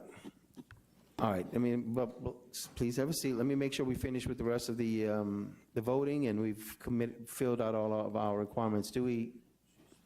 If she's speaking on Exhibit 5, let's hold off the vote. until- You're right, exactly. Sorry for the confusion. We had a different docket system here. Excuse me, sir. Is this your information? So this is about Entergy? It's about Entergy. Ma'am, you need to press the button. Oh, okay. Somebody, There's a button on. Because you're an EBR? Oh, okay, I got it. I'm just trying to understand if you're in the right spot, that's all. Yes, Entergy spoke against this. okay. And I'd like to speak for anyone that's interested in lowering the rates that customers face here in Louisiana. I don't want to interrupt, but I want to make sure we're okay. Is this about the Demco Nextera deal that we just heard? The co-op that's hopefully will lower the cost, yes. They're not related to Entergy. Okay, all right. Okay, wait. Where's my gavel? All right, I'm willing to use this. All right. Of course, you have a chance to speak. We had you in a different part of the docket, and we want to make sure we're following all the procedures correctly, because there's a lot of eyes and a lot of lawyers watching us right now, and consumers. So we want to make sure everything's in order, even though we very much welcome you and your comments to come before this commission, as everyone is welcome to come and speak, of course. We just want to make sure we're following procedure and docket order properly. Now, go right ahead. Thank you. My name is Freya Anderson Rivers, and I live in East Baton Rouge Parish, District 3 of the Public Service Commission, represented by Commissioner Boissier. I'd like to speak on Exhibit 5 because there's a possibility that costs could be lowered. And since Entergy is speaking against this, that's even more reason for us to be concerned, because we need to break up a monopoly that's not considering the interest of its citizens. I'd like for you to consider a citizen, a real citizen, a retired citizen on Social Security, and we're impacted by your decisions. So these cooperatives promise to lower costs, and we're hopeful that they can. I would like to thank Commissioner Campbell for his stance on looking for not increasing cost and his vote against Entergy storm restoration monthly charge. But I'd like to admonish the other four of you for standing together to support the 5% of the population who are millionaires and not the 95% of their constituents, whose median income for all households in Louisiana is $47,000, which is deplorable. When will enough be enough for the selfish, greedy people and companies that have a monopoly like Entergy in their services? They need something to break this up. While Louisianians suffer, this commission found the money to increase the CEO's salary of Entergy, of Leo Denault, an additional $4 million for a total of $16 million, and paid dividends of $1.2 billion to shareholders, while I'm trying to keep a roof over my head. Still, you allow Entergy to collect $3.2 billion over the next 15 years for storm restoration, along with energy adjustments that co-ops say they can get us a contract to stay stable for 2 years. And the cost for energy continue to increase exponentially monthly. What happened to the federal grant monies received? Were they even used to offset customer fees? From 2020 to 2022, my bill has increased to the degree that many sacrifices had to be made. But I am also thankful that I could afford to do so. I realize that our household uses more power than the average household, but we had to consolidate into an extended multi-generational family to do so. My daughter and grandson live with us because he has special needs and requires special accommodation that requires more power. However, we equipped our home with low energy windows, lights, appliances, and thermostats. We raised the temperature in the summer and lowered it in the winter. We're trying to conserve energy. So when the astronomical bills began arriving this summer, I wondered if there had been a mistake, or maybe we had turned on something that was just draining power. But no, our kilowattage usage only increased in 1 month this summer. In fact, the other summer months, our kilowatts decreased. Yet, we had energy come out to check to make sure that this wasn't a mistake. There's only 1 month where the energy exceeded the previous years, but the bill increases were due to fuel adjustment for electric and gas of 289%. 289%. And included the storm restoration offset. If you don't mind, look at schedule on page 1. In July of 2020, the kilowattage was 5,433 for a total of $507. In July of 2022, it's lower, 5,224, but my cost increased from $500 to $900 for less than the amount paid in 22. I admit some increase may be reasonable, but a $400 monthly increase is unsustainable. Your electric fuel adjustment increase In June started at 172% increase. July, 265% increase. August, 275, and for September, 289% increase. I'd like a contract, maybe from a co-op that can guarantee me a rate. My electric cost went from $437 to $714. I'm an average citizen receiving Social Security. 289% increase, I barely get 3. The total monthly budget is shown here. The gas rates are the same. I will not take up your time further, but I thought maybe instead of hearing from CEOs and lobbyists, that you really need to hear from the public.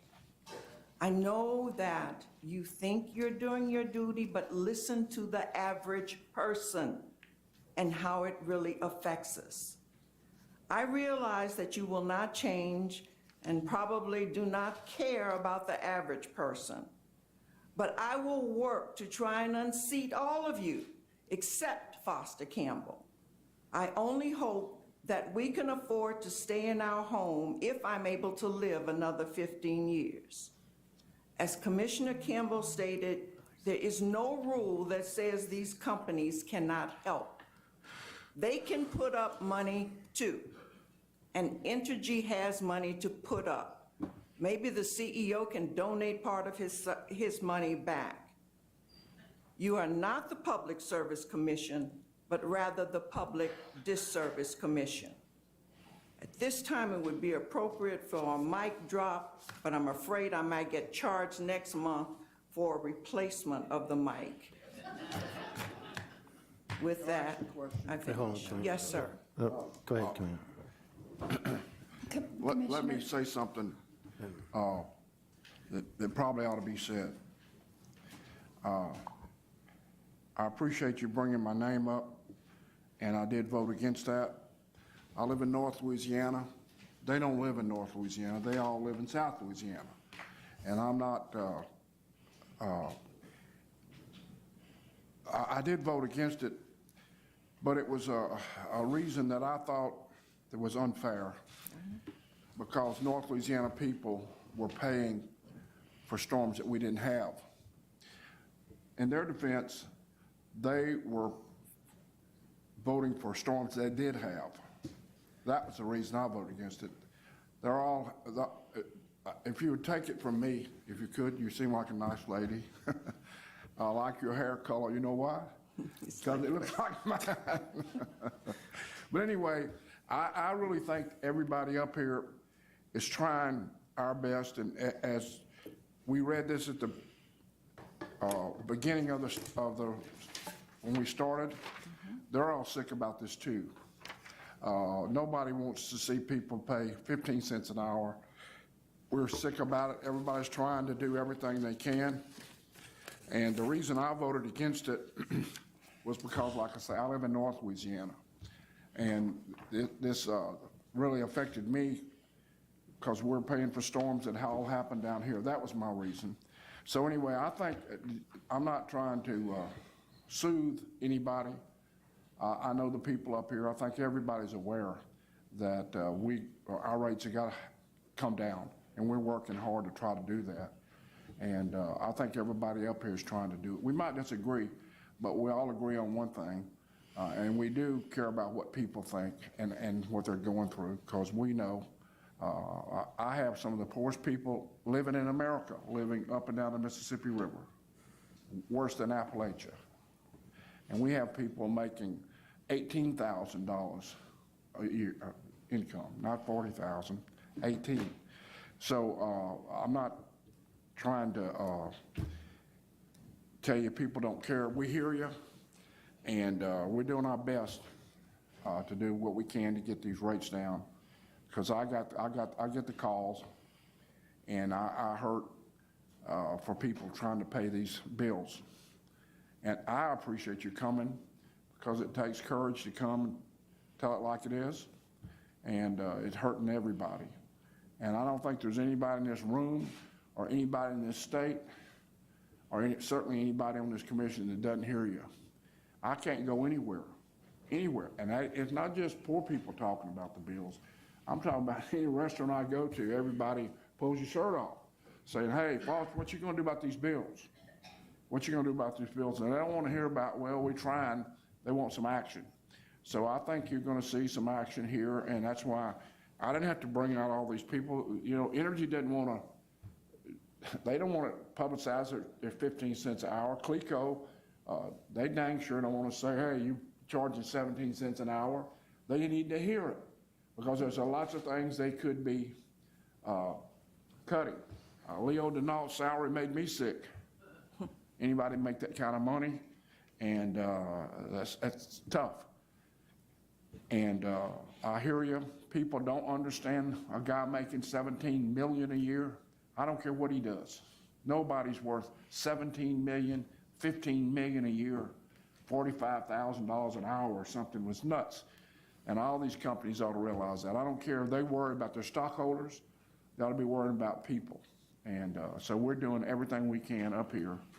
And I'm speaking for me and these guys, I know them. We all talk. We all have to run for election. This is not good fertilizer for a politician to go through this at this particular time. It's hard, but I know that they're trying, and I appreciate you coming. And speaking, it takes courage. You're very articulate.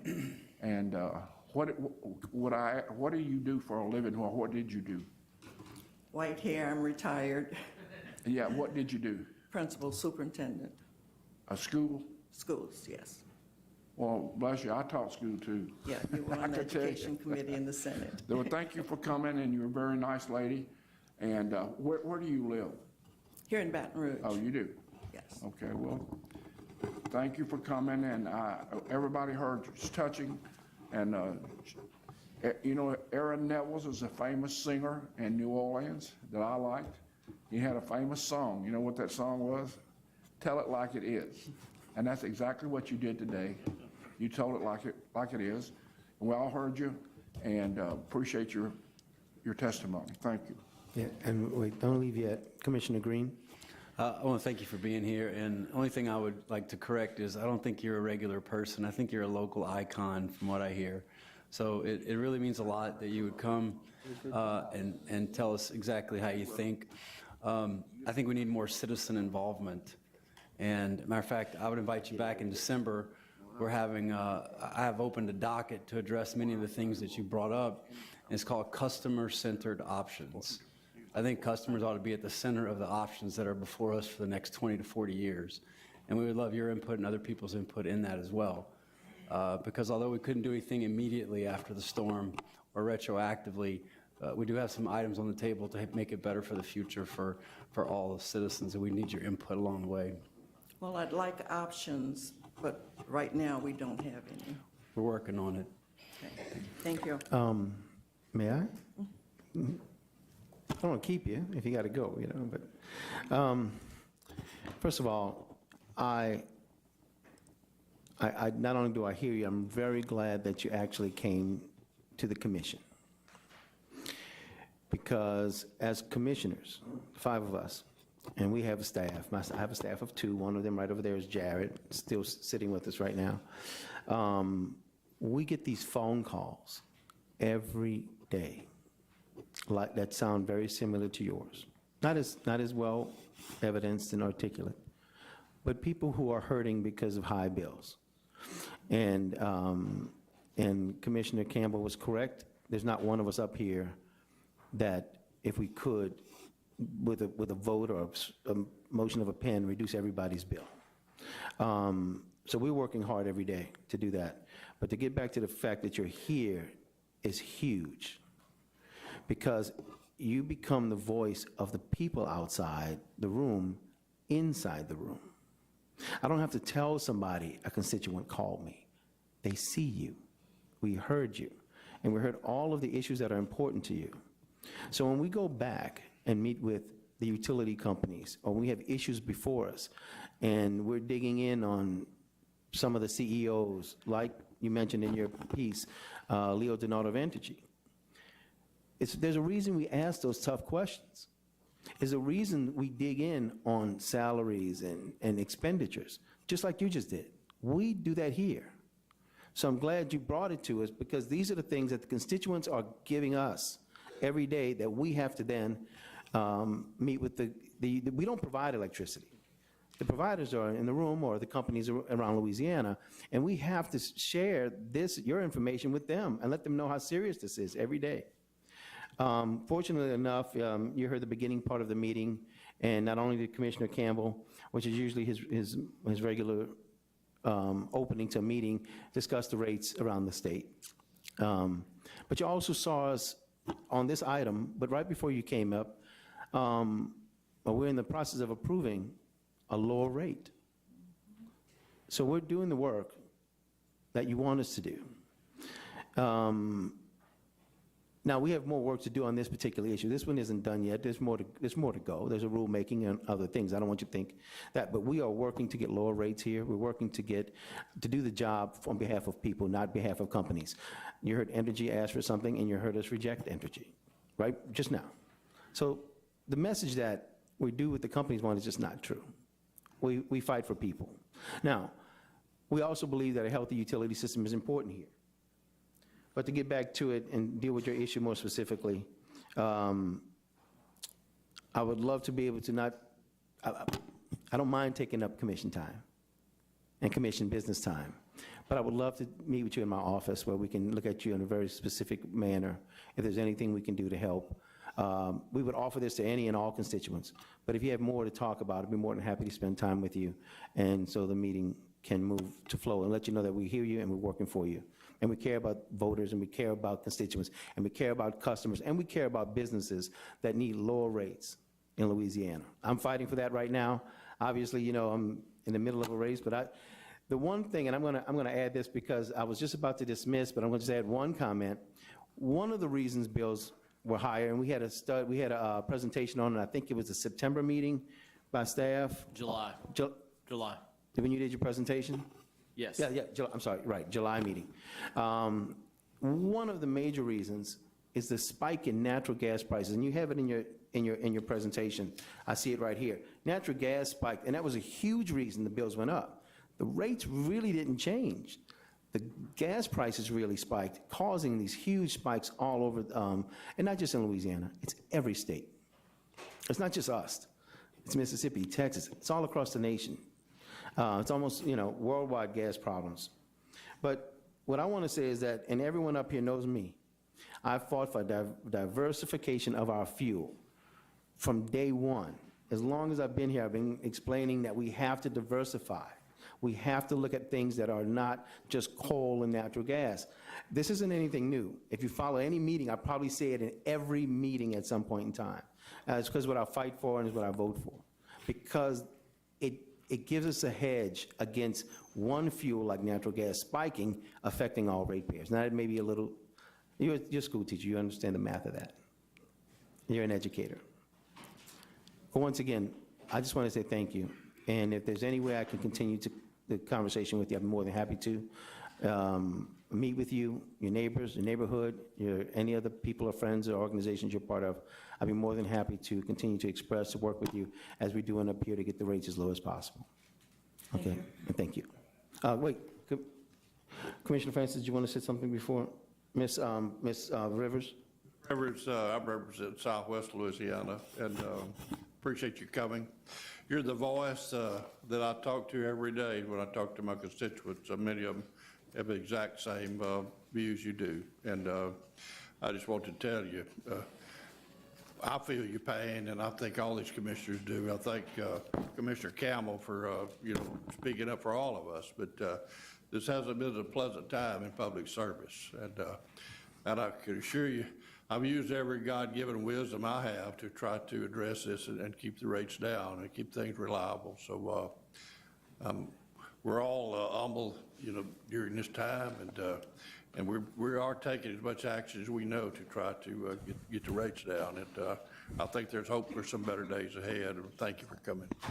Wait, do you mind if I mention something I just found out about you? Is that okay if I mention it? It's not pertinent to the PSC, but Well, come on, you're here. Okay, I'll leave it off then. If you, sounds like you prefer me to leave it off. Thank you so much. thank you. Okay.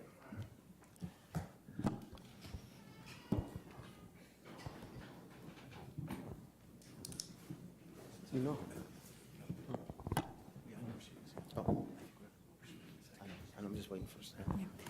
So just to go back, we have a motion by Commissioner Green and a second by Commissioner Francis with a co-second by Chair. And I was in the process of making a point that Commissioner Scrumetta made comments and that he is, well, I guess we're calling for the vote. He made it a point to say that he is voting to approve as well. I want to make that noted. So with that said, any opposition? Hearing none, so ordered. Next, please. So moving on to exhibit number 6, which is docket number U36135. This is Jefferson Davis Electric Cooperative and NextEra Energy Marketing's adjoint application for approval of a power supply agreement. It's also a discussion and possible vote on ALJ recommendation and draft order. In this proceeding, JDEC and NextEra seek commission approval for JDEC to enter into a power supply agreement with NextEra.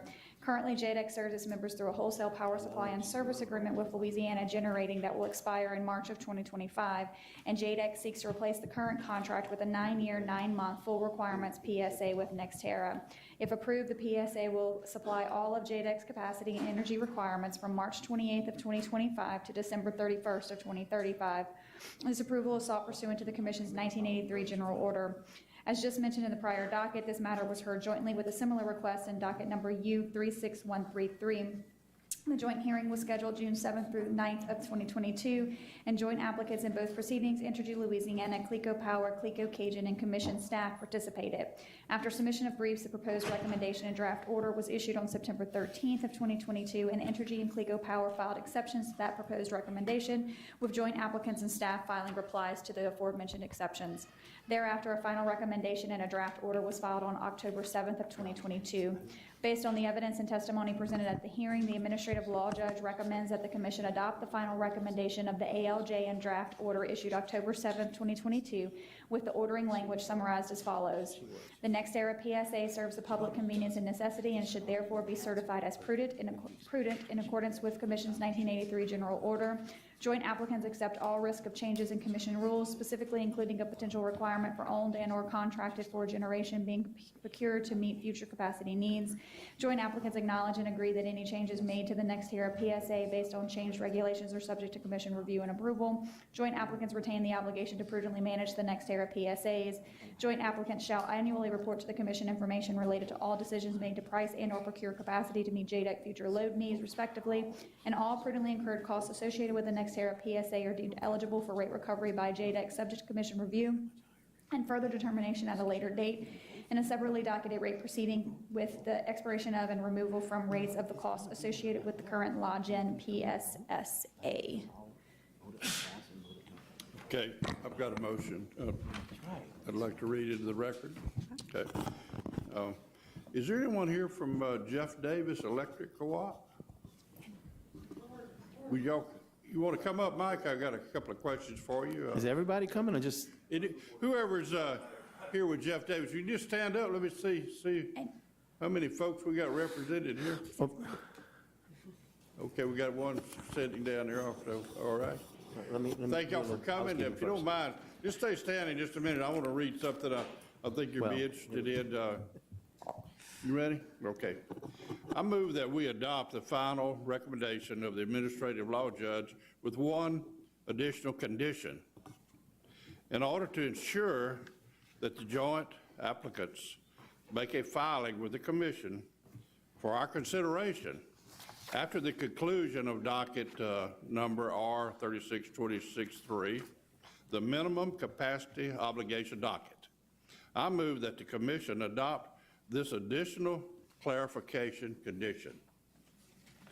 At the conclusion of the docket R36263, the joint applicants will make a filing with the Commission in this docket so that the Commission may consider the impacts of its decision in docket R36263 on its decision in the docket on the PSA, whether or not any changes to to the language of the PSC are required, including but not limited to changes to the PSA, changes affecting the prices to be paid by ratepayers, changes affecting the pricing mechanism for the sale of capacity and or energy or deliverability or reporting requirements, so that the Commission may take any action it deems appropriate. And, you know, I had pointed back to the rulemaking is coming up. It's going to affect all of this. And I might, let me add one other thing. The rules we're under right now, Lauren, you said 1983? Is that the rules that we're going by today? So JDEC and DEMCO both came in for certification of these power supply agreements under the 1983 general order. I'm sorry, go ahead. They came in for certification under our 1983 general order. Okay, so they're just under the general order, okay. That's correct. So would you say when we change the rules, or if we change any rules, that it will be changed under that same order? It will be. No, the rules we are going to implement would be under this new rulemaking that are what is it? 36263. Okay, all right. Yeah, All right. correct. Well, listen, who we got before us here? We've got the head guy with Jeff Davis Electric there. Yeah, Mike Heinen, CEO for Jeff Davis Electric. Good morning, Commissioners. Well, before we get started, Mike, let's do some things that we probably should handle first. I think you made a motion, and I think we have a second by Commissioner Green and myself once again. Okay. And now we should move on with the discussion. Okay. And Mike, I guess you have the floor, so go right ahead. No, just saying good morning, Commissioners. Mr. Campbell, you look a lot better than last time I saw you. Glad you're feeling better. Last time I saw you, you had a neck brace on. So glad you're feeling better. And thanks all Commissioners for having us here today. Who's with you? I have all of my board of directors, or most of them, that are here with me that let me run the co-op. With me on the table is Kerry Cantrell, our attorney for Jeff Davis Electric Co-op. Well, I'm proud to be the commissioner in your whole district, I believe. Isn't that right? Yes, sir. And what parishes does JD cover? We serve in Calcasieu, Cameron, Allen, Vermilion, and Jeff Davis. Right. How many ratepayers in your district? We used to have more than we had before the storm hit, but we have about 7,000 ratepayers, 10,000 meters approximately. That went down by a couple of thousand after Hurricane Laura, but well, we're coming back. Now you know that you are subject to this commission making rules that may change the way we do business in the future somewhat, aren't you? Absolutely, Okay. that is correct. And I know that's been a point of controversy here amongst folks, but it's been said several times, and to avoid repeating, Jeff Davis and the board of directors have agreed to all those stipulations.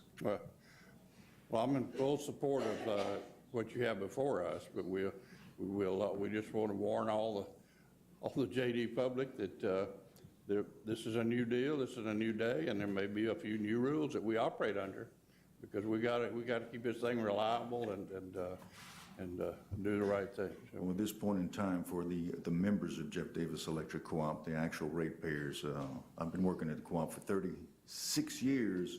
Most of them are my family, friends, and people I've known forever. And this particular deal will lead to lower rates.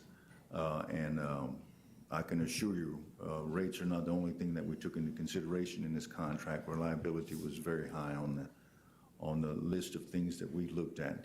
There's nobody more concerned about reliability than the people who actually serve our members, because we know them, we live with them, and we answer to them every day. They're our owners. We don't have stockholders. We have people who own the company that we serve. So.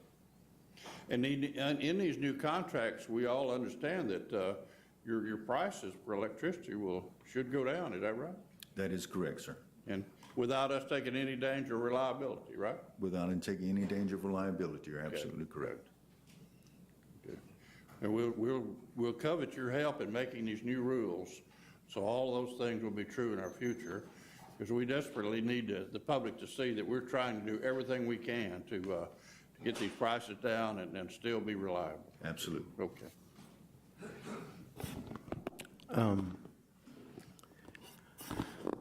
Mike, any more questions there? No, I'm through. You heard the line of questions that happened, and you heard Energy make its position earlier. Of course, that applied to your issue as well.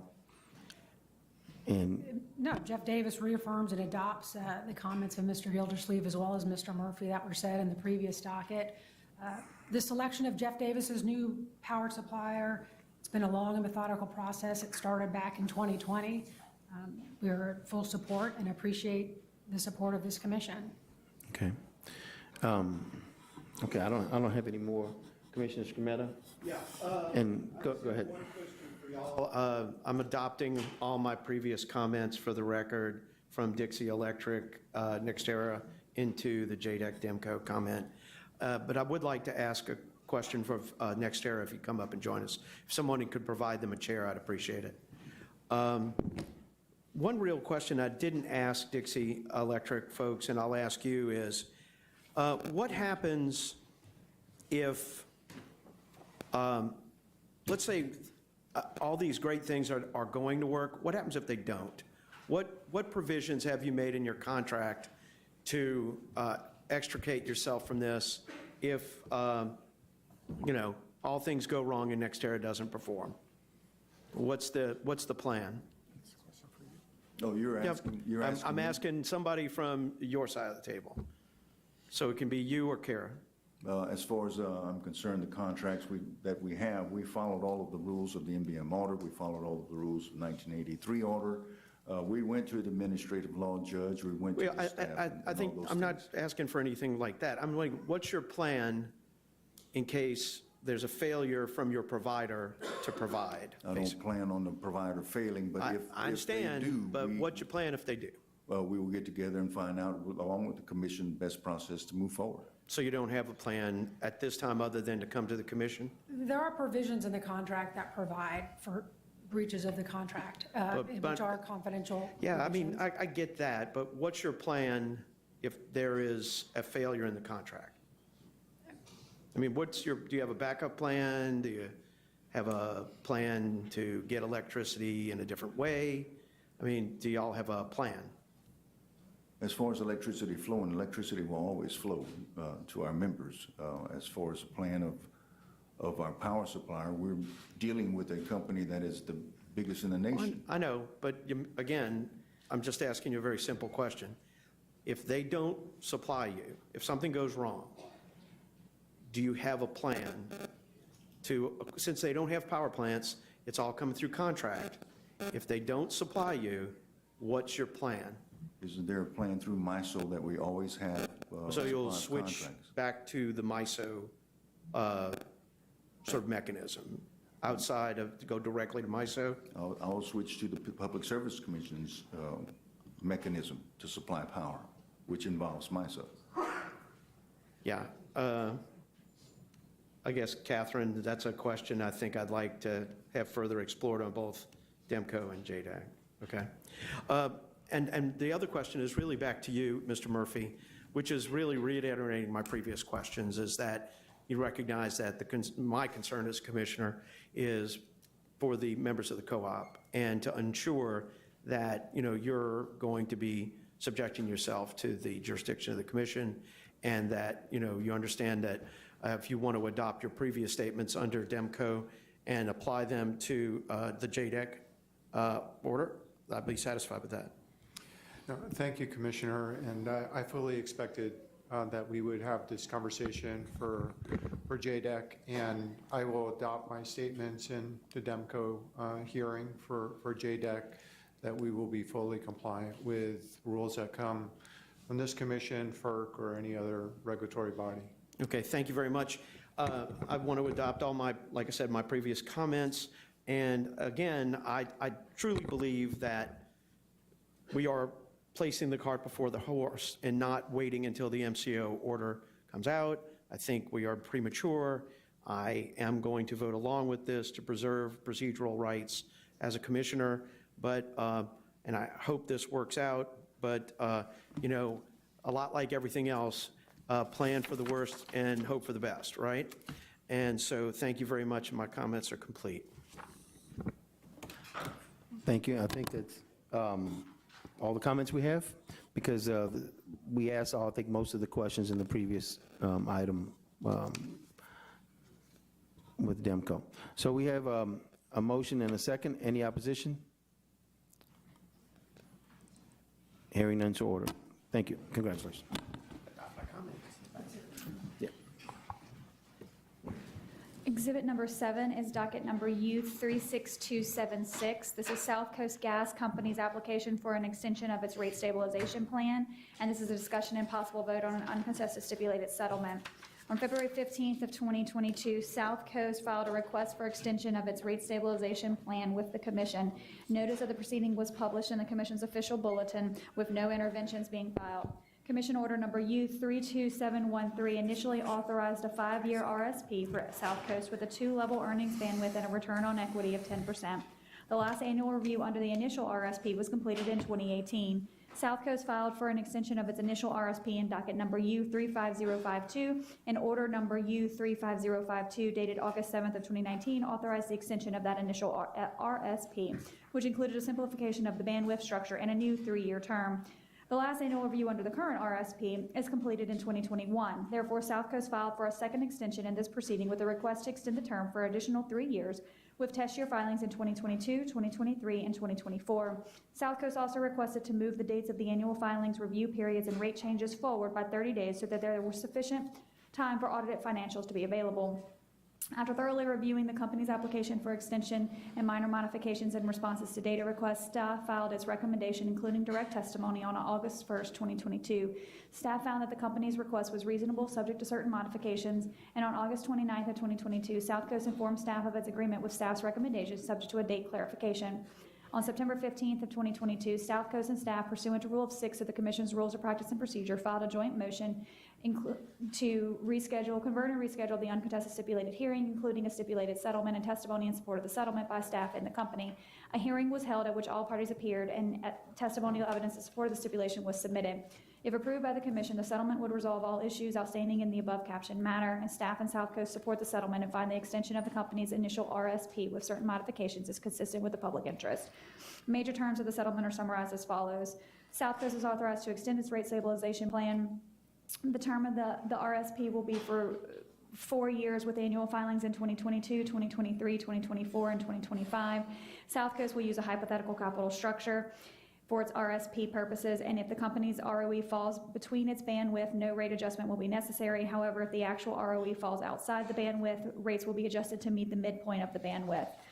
As there are no unresolved issues, staff and South Coast respectfully request or recommend that the Commission grant the uncontested proposed stipulated settlement filed into the record on September 15th of 2022. Motion to accept staff recommendation. Moved by Commissioner Green, second by Commissioner Campbell. Any opposition? Hearing none, so ordered. Exhibit number 8 is reports, resolutions, discussions, and votes. We do have a few items under Exhibit 8, the first being a discussion with Cleco Powers LLC's CEO, Mr. Bill Fotno. And Are we taking it? I think he's got some. And Mr. Chairman, I don't know if you wanted to take up Bill first, or I know you had a couple of items you wanted to discuss we talked about, and I think Commissioner Campbell has one as well. Look, everybody's got a little something here. So who do we want to go with first? Wait, I think he's asking. No, that's fine. What, are we doing reports now, or what are you saying, Reports, Brandon? resolutions, discussion. I know you had a couple items you want to discuss, and Commissioner Okay. Campbell had one as well as Bill, so I would just Okay, no, want to make sure no, which he's order right, we took okay. those in. I'll jump in here, and I'll let Commissioner Campbell do his next.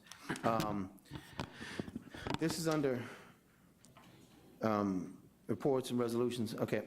Look, I want to be clear. We have under our fuel adjustment order, we have what is known as, and I've spoken to my fellow commissioners about it for the most part here. I think we're missing one. Louisiana Consumer Bill of Rights here that we have in our rules under the fuel adjustment order. It exists. And it speaks of the, basically a bill of rights between consumers and the fuel pricing.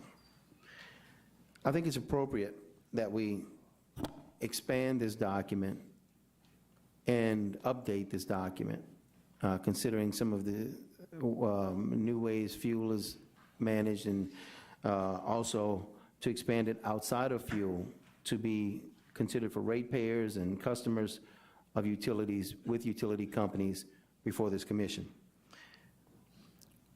I have some suggestions, but I don't want to get into a drafting of it here at the B&E today, but that we can address it and perhaps potentially open it as a directive, or perhaps even open a docket where our fellow commissioners and others may be able to participate, that we expand this document to be more, I guess, inclusive of new issues and new reasons. I think that's only going to help to improve the relationship between consumers or ratepayers and the utility companies that serve them, as well as make it a clear understanding at the commission that we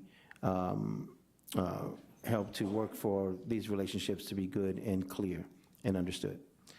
I don't know if we need a vote for that, or if we need any opposition on that. No, if there's no opposition, I think I hear what you're saying, and we can start working on that. Okay. In addition to that, I have another that I wanted to bring up. As mentioned, it came up several times today, including the announcements I raised about Florida. I want us to, and again, this is not a drafted directive in any way, but maybe it should become one. So I'll work with you to get that completed. I want us to open a communication with the state of Florida and perhaps the Florida Commission, especially as it pertains to the effects and damage and recovery from Hurricane Ian. We should look at some of the practices that are going on in Florida.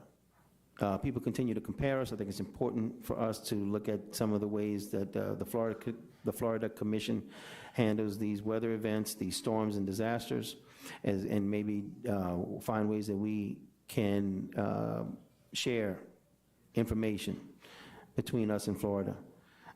In some ways, the way that utility companies operate and function, specifically as pertaining to the storm, Ian, and hurricanes, and what we expect of our utility companies here during natural disasters and storms.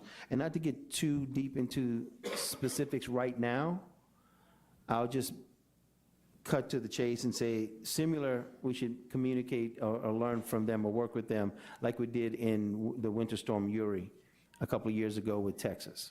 So it would be a fact sharing, information sharing, and an ongoing relationship to determine and to discuss and learn. And those are the two almost directive or near directives that I have today. Gotcha. Any opposition? Okay. I have a question. And a question, Commissioner Green. I like the name and the intent. I just wanted to ask Justin, can you clarify, are we already getting some of that information in the infrastructure dockets? Yes, Commissioner Justin Bell on behalf of the Commission staff.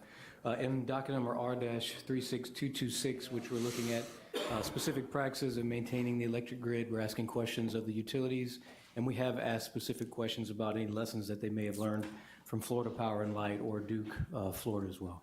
Thank you. Excellent. I just want to be specific and make sure we understand that, at least from my position, that is being done. Good job on working with that. We can continue doing the same. Did anyone else? Commissioner Campbell. I'm interested in the rate cases, Which one? we put that off and put it off for years and years and years. And I want to know when they're going to court, when we're going to get it resolved. Okay. Way too much talk, not enough action. So you and I have discussed this, and we did some digging on this, and Arvin's going to correct me if I state any of the wrong dates, but SWEPCO filed a full rate case back in 2019. They actually didn't file testimony in support of it until the end of 2020. There's been some things that have happened in there, namely that the delay issue was initially included in the rate case, and that's been pulled out. But where we are now is both the company and staff have filed their testimony, so everyone's positions are out there. There has been some discussion back and forth, but in order to get this thing moving, as you and I discussed, Arvin filed a motion requesting a status conference in front of the ALJ to get a procedural schedule for a hearing set. So that as soon as the ALJ calls that status conference, we will have a hearing date set, and we'll work forward to getting it resolved as soon as possible. Well, what do you call as soon as possible? Y'all been waiting, I've been waiting 20 years, so. I think we're going to ask for, we hear you, I think SWEPCO hears you, we're going to ask for an aggressive hearing date. And, there's a possibility that all the issues are resolved before that anyway. There's a few sticking points between the testimony, but I don't know that they're that far apart. So we can update you on that as well, but, It's been some sticking points for 20 years. Yes. So I want some action. And if you can't do it in December, January's right behind December, let's have some action. I've heard all about we file this and we file that and we can't do this and we can't do that. It's 20 years is way, way too long, and that's my fault. That's my fault. But it's not gonna be my fault anymore, Mr. Lawyer. It's gonna be your fault. I found the religion, so I want to have some action by January.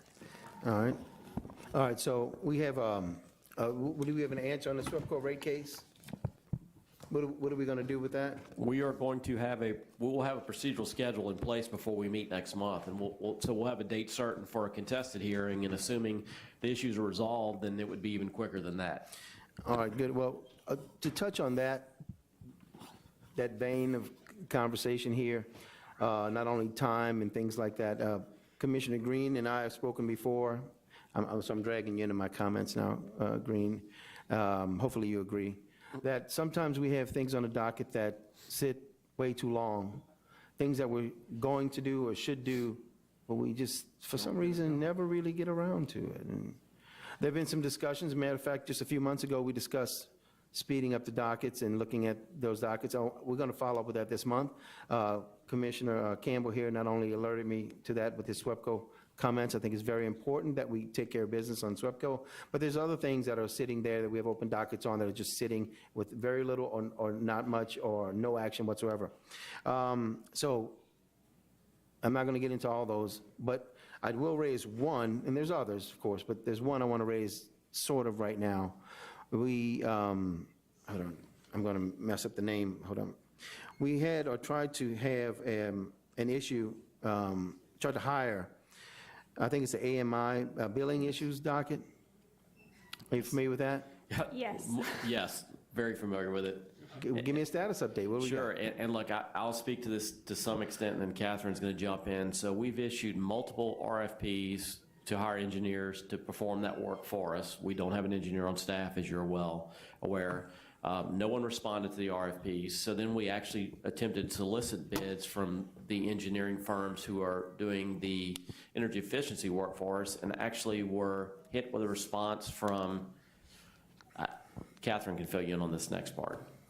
Yes, so we received a letter from the State Engineering Board saying that they, in their opinion, we were violating a revised statute by soliciting engineers within the state. I attempted to reach out to him and have not, we've been playing phone tag. I haven't gotten back to him yet to explain, in my opinion, why we are not violating this revised statute for several different reasons. The main one obviously being that we are constitutionally created, and therefore we create our own rules. We have a general order related to hirings and solicitations. So I'm still working on that front, but even in that solicitation of our engineers, we did not receive responses from them. I'm assuming it was in potential fear of violating, the engineers being in violation of that revised statute. So, it has been a long haul of trying to find someone to help us with this endeavor. Okay, I don't want to get into the revised statutes right now. I mean, I'm glad you say it, but I don't want to hash out the Understood. the And conflicts. I'm happy to explain Not here, that. not now. Yeah. It could get too hairy, and no, we can discuss that later. But Sure. what I think is important is that we deal with the issue legally. So make sure we find a way to do so, and we comply with all laws, revised statutes or our own as well, so we don't have any hiccups. But the most important thing is that we address the issue. What can we do to get people to, like you mentioned, nobody stepped up to respond. What do you think's wrong there? I'm not sure. I mean, I think the scope is fairly straightforward. I have another idea that I would like to run by the commissioners before we talk about it publicly, just to make sure you guys are all on board with it. I think that potentially could be a solution. But I think the scope is clear as to what we're looking for whatever reason. I just don't believe that the consultants and/or engineers that are on our list believe that they could do the work. Maybe it's they don't have the time to do the work. I haven't heard from anyone saying All why right, they okay, don't. Ms. Bowman, all right. We will talk later, but know that it's on the radar. Got it. And then we need to follow up on that because it's important to everyone. I get calls every day about that issue. And ever since we installed those, it's been problematic. Let's get to the bottom of it. And that rounds it out for me today. Commissioner Green, did you have any other? Commissioner Campbell, did you have any other? She's a directive. Okay. Next. I think we have Mr. Fontenot under discussion. Yeah, we have Mr. Fontenot, if you want to go in order on Exhibit 8. You want to get my directive out of the way, Mr. Chair? Oh, yeah, I'll sit there for a second. or if we wanted, Mr. Chairman, we have one directive from me and a vote on the ERSC. We can get out of the way if you You want. can ask me, but I'm gonna go to your docket. Okay. 1 o'clock. All right. That's Mr. Fontenot. Yeah, but we have, let's get the directives done right yeah, now. we do have one ratification, and then we also have one directive. So I'll just go in Okay. order very quickly on the ratification. everything done? It's a discussion and possible vote to ratify interventions of the commission in RTO or ERSC-related FERC proceedings.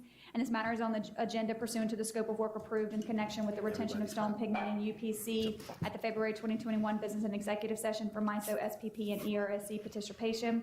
Interventions were filed on the LPSC's behalf in the following FERC dockets: ER 22-2763, ER 22-2814, ER 22-2891, and RM 21-11. These interventions were filed for the purpose of monitoring issues related to MISO and our SPP, and staff recommends that the commission ratify these actions. Move to ratify. Second. Moved by Commissioner Scrumetta, second. Moved by Commissioner Scrumetta, seconded by Commissioner Green. Any opposition? Hearing none, so ordered. Next. And then there is one directive to jurisdictional electric utilities regarding utility poles at the request from Commissioner Scrumetta. And it is in reviewing the initial reports regarding the damage and restoration efforts in Florida following the impacts of Hurricane Ian, there appears to be preliminary evidence that the use of certain pole types in the respective utilities' high-risk service areas may have resulted in less damage and destruction, and thus quicker restoration/outage times. Specifically, those distribution and transmission poles that were concrete in composition appear to have fared positively.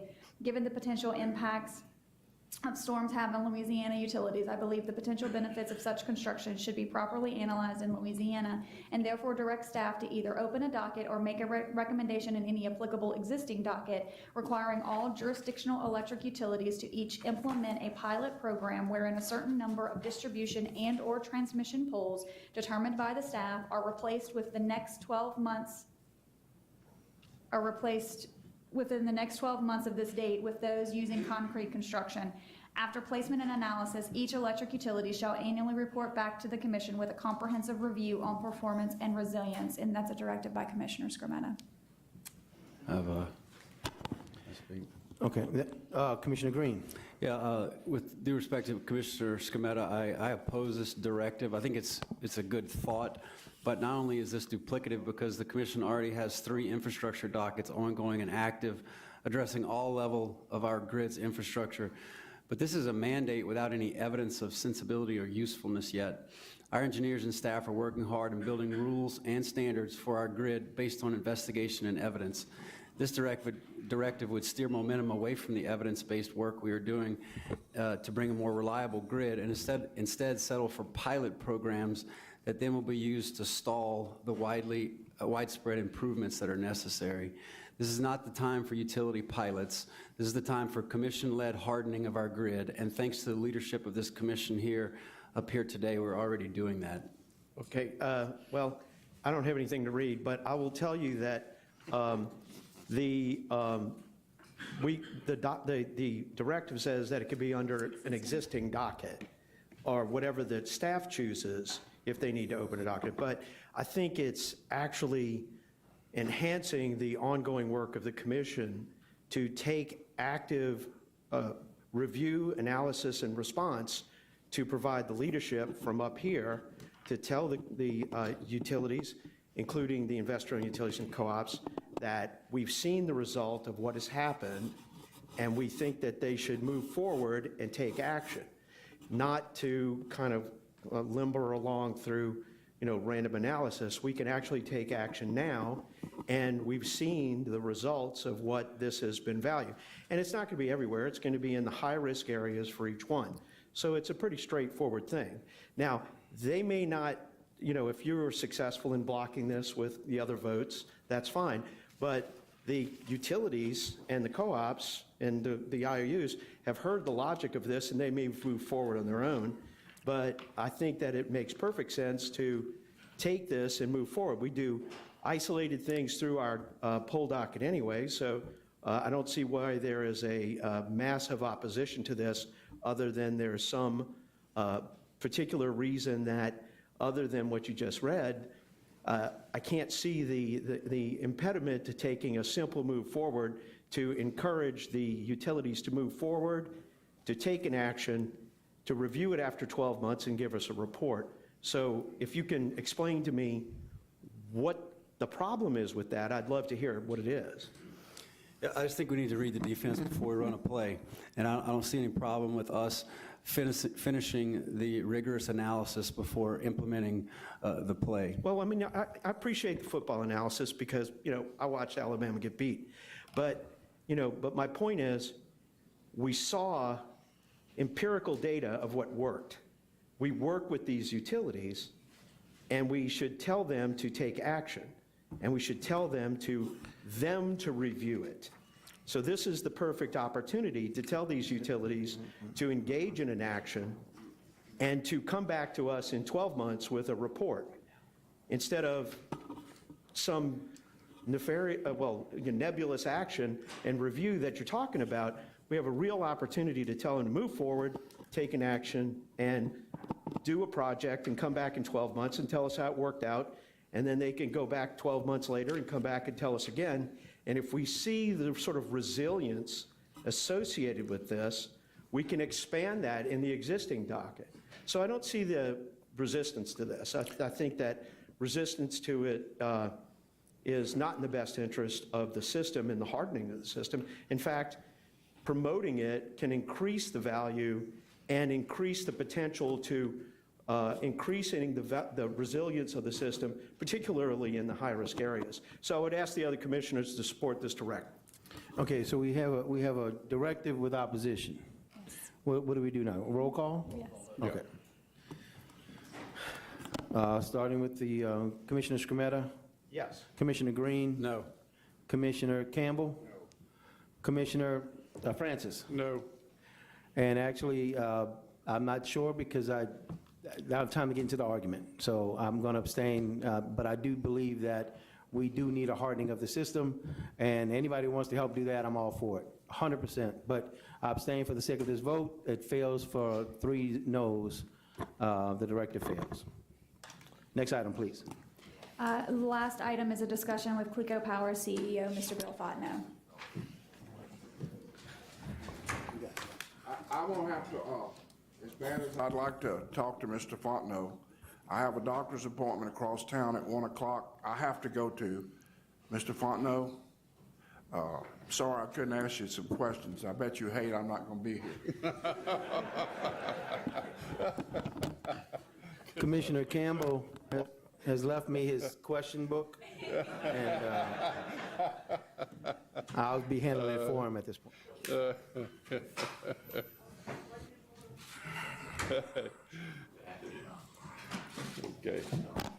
I have the floor. You may let him introduce himself, please. Okay. My name is Bill Fontenot. I'm the president and CEO of Cleco Holdings. John Shirley, Phelpston Bar representing Cleco. At this time, I'll yield the floor to Commissioner Francis. Well, thank you, fellows, for coming. Mr. CEO, is that the top of the org chart? It's Cleco? It is, Commissioner. The buck stops with you. Thank you for coming today. And did you hear Ms. Rivers give a testimony when she came up here about her electric bills and all the problems she's had? Yeah, yes, I did, Okay. Commissioner. I've got over 100,000 Cleco meters in my district, you know. I'm really proud to represent Cleco and the people there. And I get those calls every day. I've talked to hundreds of people like that lady, hundreds. And this job of public service, listening to that every day, has been tough. And you weren't here at the last meeting, but I want to repeat what I said to those who might have missed it. You know, I had an all-field business with almost 500 people, and if I'd have got that kind of performance out of those appointed CEOs I had, you'd have been fired for the job because of these high prices and the poor service.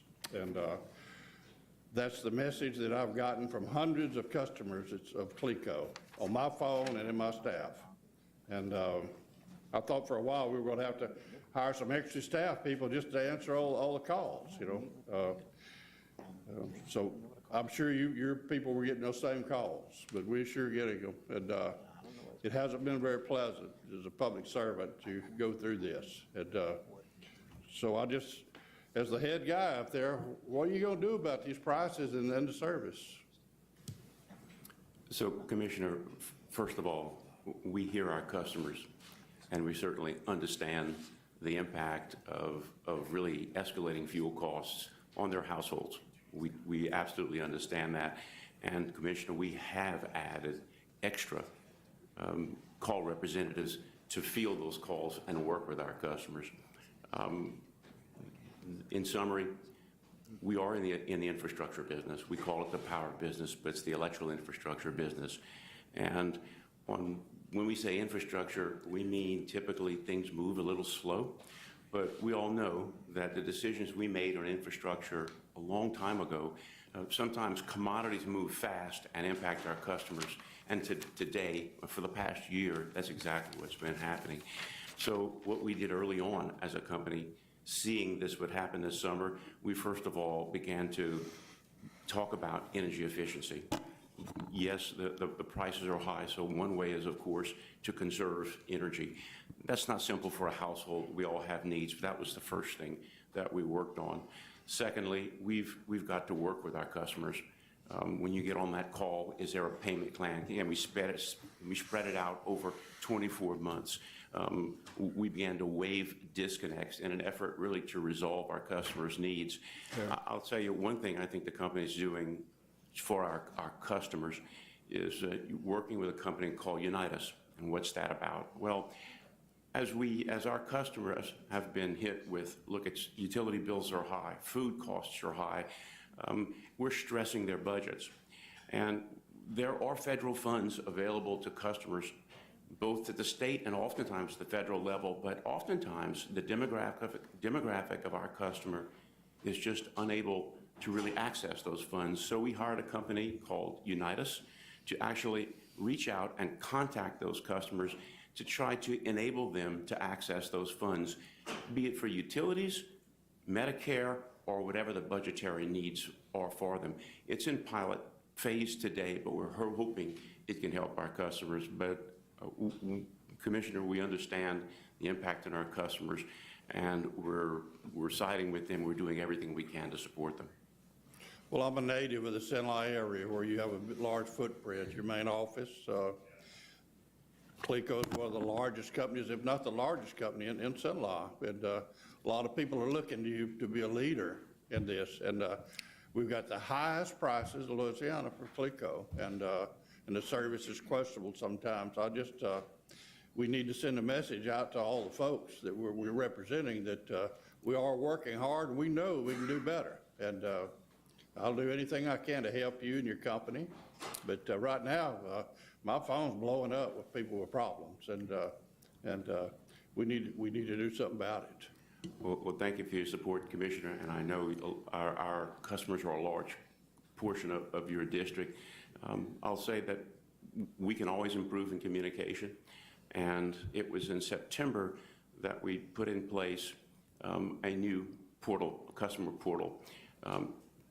It takes a while for these systems to mature, but this is something we've been working on to modernize the way we interface with customers, better access to texting, emails, even a chatting system. In addition to, you know, the conventional things we have, like a new office in Opelousas, a new office in Mansfield to accommodate, let me call it the conventional means of discussing with us. So, Commissioner, we can always do better at communication, and we're hoping that this investment in technology is going to help us do that. And of course, continue to work with these customers with the high bills that they're being subjected to. Well, thank you for coming out and answering to the public and me. Thank you. Okay, all done, okay. Obviously, Campbell actually did leave this behind, so I'm gonna ask you about it right now. Your rates are high. Actually, some of the highest in the states right now for 1,000 kilowatt. At 17 cents, I think it is right now, as Commissioner Campbell highlighted. And I know you're working with everyone to make them lower, but how do we get there, and what can we really do to help people to get your rates lower than 17 cents right now? There's short-term issues, Commissioner, and there's long-term issues to deal with our customers. I think I relayed how we're trying to work out solutions for our customers today in the aftermath of high natural gas prices and hurricane costs. Then there's the long-term. I'll say that, yes, we've got to work on our cost problem. Why are our costs high today? Well, I'd say it's some decisions we made with a generation unit that is a high-cost unit today. And of course, costs can be mitigated by growth, increase in kilowatt-hour sales in the business. And so we're dealing with an asset that's been expensive for our customers, and we've been subjected to really low load growth, really over the past 5 years. When I say low, 0.3, 0.4%, and we all know costs are going up a lot more than 0.3 and 0.4%. So the answer is we have a plan in the long term. We are looking at a carbon capture and sequestration solution called Diamond Vault, which would capture the CO2 from our coal plant. And you say, well, what does that do for customers? Well, actually, tax credits from this recently enacted Inflation Reduction Act will actually support that investment and actually, we think, remove about 1/3 of the burden of that coal unit from our customers.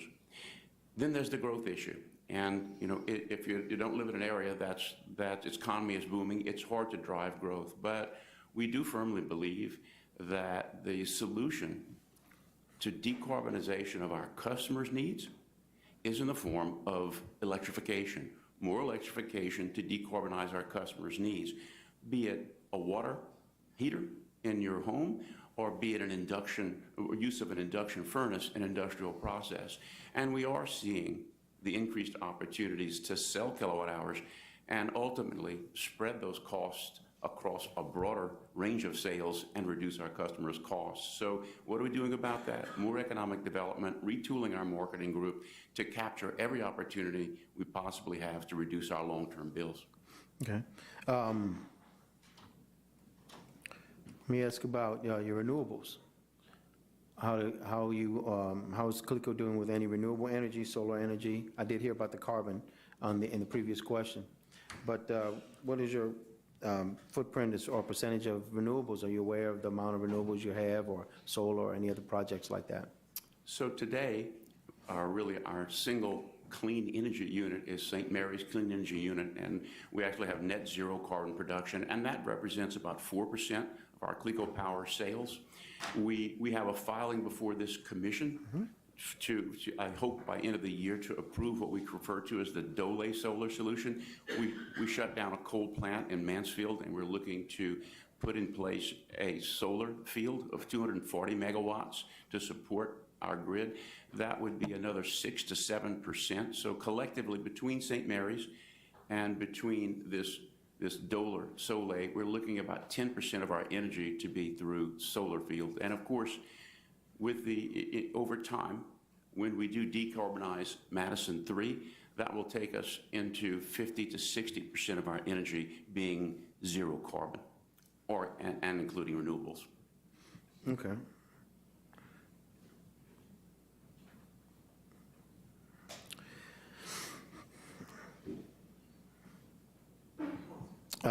Sorry for those long answers, Commissioner. That's, no. Yeah, I think the explanation is necessary. It's not a problem. Well, go ahead, Commissioner Green. Can you explain? Oh, I'm so sorry. Can you explain how instituting carbon capture will help lower costs? So to explain what carbon capture is, we basically have a coal plant, which is our highest carbon emitter in our fleet, probably in the state. And so there is technology available today called carbon capture and sequestration technology, such that you invest in, let me say, a chemical plant, it's really what it is, that captures the carbon from the flue gas stack rather than letting the carbon being emitted into the air, and it is sequestered in formations under the ground. Now, we happen to be sitting on top of a very prolific saline aquifer that's capable of taking our carbon output for many years to come. So you said, how does that, so that's the process. How do we reduce our customers' costs? So the chemical plant, the investment is going to be north of $1 billion. But the Inflation Reduction Act is going to provide tax credits that will support the investment in the carbon capture facility as well as support the sequestration. So we intend to build that unit with no impact to our customers, but the impact to the unit is that this chemical plant I referred to will consume about 1/3 of the energy requirements of Madison 3. But those tax credits will pay for the utility bill to keep our customers whole and actually take we estimate about $40 million off of their bills in the future. Thank you. I know that's another long answer, but it's a complicated carbon capture solution and really part of our Vision 2025 and on how we're going to invest in infrastructure to support our customers going forward. The short answer would have been tax credits and about $40 million of savings passed on to ratepayers. Correct. Thanks. Mm-hmm. Any further questions?